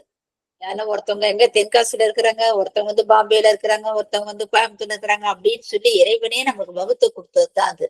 ஏதோ முன்பிறவில ஒரு தொடர்பு இருந்திருக்குமோ என்னமோ அப்படி கூட நினைச்சு பண்ணாங்க. அந்த மாதிரி ஆனந்தையா வந்து போன பிரிவுல அவருக்கு எனக்கு வந்து மகனா பிறந்திருப்பாரோ, அல்லது நான் அவருக்கு அக்கா தங்கச்சியா இருந்திருக்கணும். ஏதோ ஒரு காரணம் எல்லாருடைய தொடர்பும் நமக்கு கிடைக்குது. பெருமான் தான் நம்ம வகுத்து கொடுத்திருக்கிறாரு அப்படின்னு நினைச்சு பண்ணாங்க. ஆமா ஐயா, இன்னைக்கு 11:56 ஆயிடுச்சுங்க. அன்னம்பாடிப்பு ஆரம்பிக்கணும். இன்னைக்கு ஐயா தான் இன்னைக்கு எங்களுக்கு குருவா இருந்து எங்களுக்கு இந்த திருவாசந்தரி மூலமா நிறைய கருத்து அது நாங்க கேட்கறது மட்டும் இல்லைங்கம்மா, அது மாதிரி வாழ்க்கையில அது மாதிரி கடைபிடிக்கிறோம். அதான் உண்மை. ஏன்னா நம்ம பேசுறது மட்டும் நம்ம பேசிட்டு அப்படி போயிருது இல்லை. இங்க இருக்கிற அடியார்கள் எல்லாருமே எந்த ஒரு பதவி கேட்டாலும் அதன் பின்பற்றாங்க. நம்ம இந்த ஈஸ்வரன் குடும்பமும் இல்ல, திருவாசனை எல்லா குடும்பத்திலையும் நான் பார்த்த வரைக்கும் சொல்றேன், அடியார்களா உணர்ந்த அடியார்கள். இந்த வகையில இன்னைக்கு நாங்க இந்த 12 மணி ஆனா அன்னம் படைப்பு வச்சு வழிபாடு செஞ்சுட்டு இருக்கோம். அது நாங்க நேரம் ஆயிடுச்சுன்னா நாங்களே இங்க எல்லாம் ஒரு குடும்பத்துல சேர்ந்து எல்லாம் அவங்கவுங்க அடியார்கள் வீட்டுல யாராவது அவங்க மனசுக்கு திருப்தியா இன்னைக்கு அவங்க அடியாருக்கு நான் அன்னம் படைப்பு செய்யணும் அப்படின்னு ஐயா வந்து எல்லா அடியாரும் கூப்பிடுவாரு. நான் எல்லா அடியாரும் நான் அநேகமா இப்ப சிறுதொண்டர் மாதிரி எல்லா அடியாரும் கூப்பிட முடியும். என்னால ஒரு அடியாரை கூப்பிட்டு அவர்களுக்கு நல்ல பாதுகாணிக்கு நம்ம ஆனந்தையா தான். அது அவங்க துணைவியாரோட அம்மை எப்பராவே இன்னைக்கு நம்ம வீட்டுக்கு வந்து அவங்க அழகா நம்ம வீட்டுக்கு நின்று கதவை தட்டி கூப்பிடுற மாதிரி அழகா அம்மையப்பரா வந்து காட்சி கொடுக்குறாங்க. அவர்களை இருவரையும் 2 தாப்பாடு தட்டில் வைத்து அவருக்கு நல்ல நீர் எடுத்து அபிஷேகம், கால் முழுக்க அபிஷேகம் செய்து, அடுத்ததாக பால் அபிஷேகம் செய்து அவருக்கு சந்தனம் திலகம் இட்டு 2 கைகளால் மலர் மாலைகள் மலர் பூக்கெல்லாம் சொரிந்து அவர்களை எம்பெருமானாவே நினைத்து அவர்கள் வழிபாடு செய்து அவருடைய திருவடி தாமரை அந்த நீரை எடுத்து நம்ம அருந்தி அந்த திருவடி தாமரையில இருக்கிற அந்த நீரை எடுத்து தலையில தொடித்து கொண்டு அவர்களுக்கு 2 கலசம் கைகளை அம்மையப்பராவை 2 கலசத்தையும் கொடுத்து அவர்களை உள்ளே வரவழைத்து நம்ம வீட்டுல நடுவீடு என்று சொல்ல பூஜை ரூம்ல அவர்களை நிறுத்தி அம்மையப்பராவே இன்னைக்கு நம்ம வீட்டுக்கு வந்திருக்கிறாங்க என்று மனசாரே நினைத்து அவர்களுக்கு தீபதூப வழிபாடெல்லாம் செய்து அவர்களுடைய கால்களில் திருவடிகளில் விழுந்து திருநீர் பிரசாதம் அவர்கள் மூலியமாக நம்ம வாங்கி கொள்கிறோம். சிவாய நம, சிவாய நம, சிவாய நம என்று நினைத்து அம்மையப்பராவே இன்னைக்கு காட்சி கொடுத்துட்டு இருக்காங்க. அவங்க இருவருக்கும் நல்ல ஒரு ஆசனம் அமைத்து மனையெல்லாம் போட்டு அதுல பட்டு பிதாபுர துணியெல்லாம் போட்டு அவ இருவரையும் அம்மையப்பராக அமர வைத்து இன்னைக்கு காட்சி கொடுக்கக்குள்ளே நமக்கு அந்த மாதிரி ஒரு தோற்றமாவே காட்சி கொடுக்குறாங்க. இருவரும் தலைவாழை இலை போட்டு அம்மா சொன்னாங்க எப்படி எப்படிலாம் பரிமாறுமே தெரியல அப்படின்னு. அடியே இந்த பரிமாறு விஷயம் ரொம்ப அருமையா பரிமாறுவேன். அதுல உப்பு வைத்து அதுக்கு அடுத்து ஊறுக்காய், அதாவது குறைந்த இதெல்லாம் இடது கையிலையும் அதிகமா வைக்கிறதுலாம் வலது கையிலையும் அப்படின்ற மாதிரி அறுசுவை உணவு ஒன்றாக அறுசுவை 6 விதமான காய்கறிகள், ஒன்று புளிப்பு சுவை, ஒன்று துவர்ப்பு சுவை, அப்படின்னு சொல்லுவோம். ஒண்ணு கார சுவை, ஒண்ணு தித்திப்பு சுவை, அது மாதிரி 5 வகையான அந்த 6 வகையான பொரியல் எல்லாமே வைத்து அடுக்கு அன்னம் பாடிப்பு செய்து பருப்பு நெய் எல்லாம் வைத்து அப்பளம் வடை பாயசம் சொல்லக்கூட அரிசி உணையும் வைத்து அவர்களுக்கு பக்கத்திலேயே அமர்ந்து அவங்களுக்கு என்ன பிடிச்சு சாப்பிடுறாங்களோ அது மாதிரி விரும்பி விரும்பி அவங்களுக்கு கொடுத்து நல்லா அழகாக அவங்க உணவு முடித்த பிற்பாடு அவர்கள் அந்த இலையை நம்ம எடுத்து கண்ணுல ஒத்திக்கணுமா. அவங்க திருவடி தாமரையில அம்மையப்பரா வந்தவங்கன்னா என்ன அவங்க சாப்பிடுறாங்க, அது விரும்பி சாப்பிட்டானே இது ரொம்ப பிடிச்சிருக்கு அப்படின்னு நினைச்சு அவங்க திரும்ப திரும்ப அந்த உணவை வைத்து அவங்களை மனது குளிர அவங்க சாப்பிட்டு பிற்பாடு அந்த இலையெல்லாம் எடுத்து சுத்தப்படுத்திட்டு அவர்களுக்கு மறுபடியும் அவர்கள் தலையில பூவெல்லாம் வைத்து வழிபாடு சொல்லணும். பூவை வைத்து அவர்களுக்கு இருவருக்குமே தூப தீப வழிபாடு செய்து அவங்க அன்னம் பாடுக்கு சாப்பிட்ட பிற்பாடு அவர்களை நம்ம மறுபடியும் திருவடி தாமரையிலே அமர வைத்து அவர்களுக்கு கீழே நம்ம எப்படி ராமர் சீதா பிராட்டிக்கு அடியில ஆஞ்சநேயர் எப்படி பணிவோடு உக்காந்து ஒரு முட்டி போட்டு இந்த காலில் பணிவோடு உக்காந்து இருப்பாரோ அந்த மாதிரி எண்ணத்தோட நாமளும் என்ன செய்யணும், அம்மையப்பர் கீழவே இந்திய பெருமான் காவல் தான் காத்திருப்பாரு. நாம என்ன பண்ணோம், அவர் திருவடி கீழே அமர்ந்து இருந்து அவர்கள் திருவடி தாமரையை தொட்டு வணங்கி மறுபடியும் கீழே விழுந்து நமஸ்காரம் பண்ணி அவங்க நல்ல முறையில அவங்க ஆசீர்வாதம் பண்ணி இன்னைக்கு அம்மையப்பர் அவர் விடைபெறணும் அப்படி என்று நினைத்து ஒவ்வொரு அடியார்களும் ஒவ்வொரு நாட்களுக்கு நம்ம அழைத்துட்டு அன்னம் பாடுப்பு செய்வோம். இன்று இந்த வகையில அடியனுக்கு உணர்த்தியது அம்மையப்பர் சித்ரா அம்மையாரையும் நம்ம ஆனந்த ஐயாவையும் இன்னைக்கு அம்மையப்பராவே நம்ம வீட்டுக்கு நீங்க உணவு வந்துட்டு போனாங்க. இது எவ்வளவு பெரிய ஒரு ஆனந்தம் கிடைத்தது அடியனுக்கு. சிவசிவா கண்ணீர் பெருகிறது. சிவசிவா திருச்சிற்றம்பலம். சிவாய் சிவாய் சிவாய்.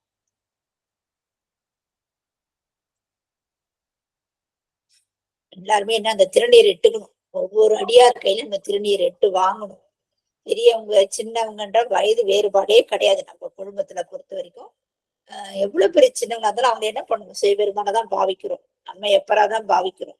அப்படி இருக்கக்குள்ள அவங்க கையில திருநீர் இட்டு நாமளும் அவங்க கிட்ட குனிஞ்சு பணிவாக தலை குனிந்து விழுந்து வணங்கி இந்த திருநீரை இட்டுக்கணும் அப்படின்னு சொல்லி நமக்கு எல்லாமே உணர்ந்து செய்யணும். ஒவ்வொரு நாளும் உணர்ந்து ஒவ்வொரு அடியாரே நம்ம அழைச்சிட்டு செய்யணும். எல்லா அடியார்களுக்கும் நம்ம அன்னம் பாலிக்கலாம். ஆனா அடியாருக்கு தினம் ஒரு அடியாராவது செய்யணும். ஒரு எறும்புக்கு உணவு போடணும், ஒரு காக்கைக்கு ஒரு உணவு வைக்கணும் அப்படின்ற அந்த கொள்கையை கரெக்டா தினமும் அது கடைப்பிடிச்சுன்னு வர்றதுனால ஒவ்வொரு அடியாருல ஒரு அன்னம் படைப்பாவது நம்மளால முடிஞ்ச அளவுக்கு நம்ம செய்யணும் அப்படின்ற அது நம்ம தனிப்பட்ட முறையில நம்ம எப்படியோ போய் கோயிலுக்கும் மற்ற அடியாரெல்லாம் செய்யறோம், அது வேற. ஆனா இன்னைக்கு நம்ம அம்மையப்பருக்கு எப்படி கோயில்ல அந்த உச்சிகால பூச்சியில எப்படி அந்த அன்னம்பாளிப்பு செய்யறாங்க, அப்ப அங்க செய்யற அந்த நாத ஓசை நம்ம காதல கேட்கும். அங்க பெருமானுக்கு அடிக்கிற அந்த நாத ஓசை நம்ம கேட்கவும் நம்ம இந்த அவங்க 2 பேரும் அந்த அம்மையப்பரும் நம்ம வீட்டுக்கே வந்துட்டாங்க. அது நம்ம மனித சட்டத்தாங்கி தான் வருவாங்கன்னு சொன்னாங்க இல்லையா. அப்ப அந்த மனித சட்டத்தாங்கி வரக்குள்ள அவங்கவுங்களுக்கு ஒரு அடியார், ஒரு நாளைக்கு ஒரு அடியாரா கூப்பிட்டு அவர்களை வரவழைத்து இந்த அன்னம்பாடிப்பை கொடுத்து சிறப்பான முறையில நம்ம ஒவ்வொரு நாளைக்கும் அந்த 12 மணிக்கு நம்ம செய்யணும் அப்படின்னு சொல்லி இதெல்லாம் நாங்க சொன்னது இல்லை, ஐயா தான் வகுத்து கொடுத்தாரு. அது மாதிரி நாங்களும் விடைவிடாம இந்த செஞ்சு கொண்டு இருக்கிறோம். ஐயா திருவடி தாமரைகளை வணங்குகிறேன். சிவாய நம. திருச்சிற்றம்பலம். சிவாய நம்ம இல்லையா ஐயா, இன்னைக்கு 5 மணிக்கு வகுப்பு இருக்கீங்க அவங்களுக்கு. சிவாய நம்ம. திருவடி வணக்கம்மா, பிரேமம்மா. இன்னைக்கு நான் ஒரு அடியாருக்கு அன்னம்பாளிப்பு செஞ்சிருந்தேன். அதனால என்னால் பேசுறதுக்கு ஒரு சந்தர்ப்பம் வாய்ப்பு இல்லை. பேசுனதுலாம் கேட்டுருந்தேன். ஐயா கலந்து ரொம்ப சிறப்பாக இருந்தது. நான் அடுத்த வாரம் சேர்த்து பதிவு போடுறோம்மா. கணவரும் ஒரு அடியார் தானே, அவர் இன்னைக்கு அம்மாவாசை விரதம், அதனால சாப்பிட வந்துட்டாங்க. எப்படி உக்காரணும்னு சொல்றது, அதனால அவங்க அந்த கடமை செஞ்சதுனால என்னால் பேச முடியல. அடியானை மன்னிக்கவும். திருச்சிற்றம்பலம். சிவாயனம். அனைத்து அடியார் திருவடி பணிக்கிறேன். திருச்சி. சிவாயன சிவாயன். அம்மா விஜயலட்சுமி அம்மா நன்றிகள். ஏன்னா ஒவ்வொரு நாளும் உங்களை நன்றி தான் சொல்லிட்டு இருக்கோம். ஏன்னு கேட்டா இதெல்லாம் எங்களுக்கு கிடைக்காத ஒரு சொற்பொழிவு.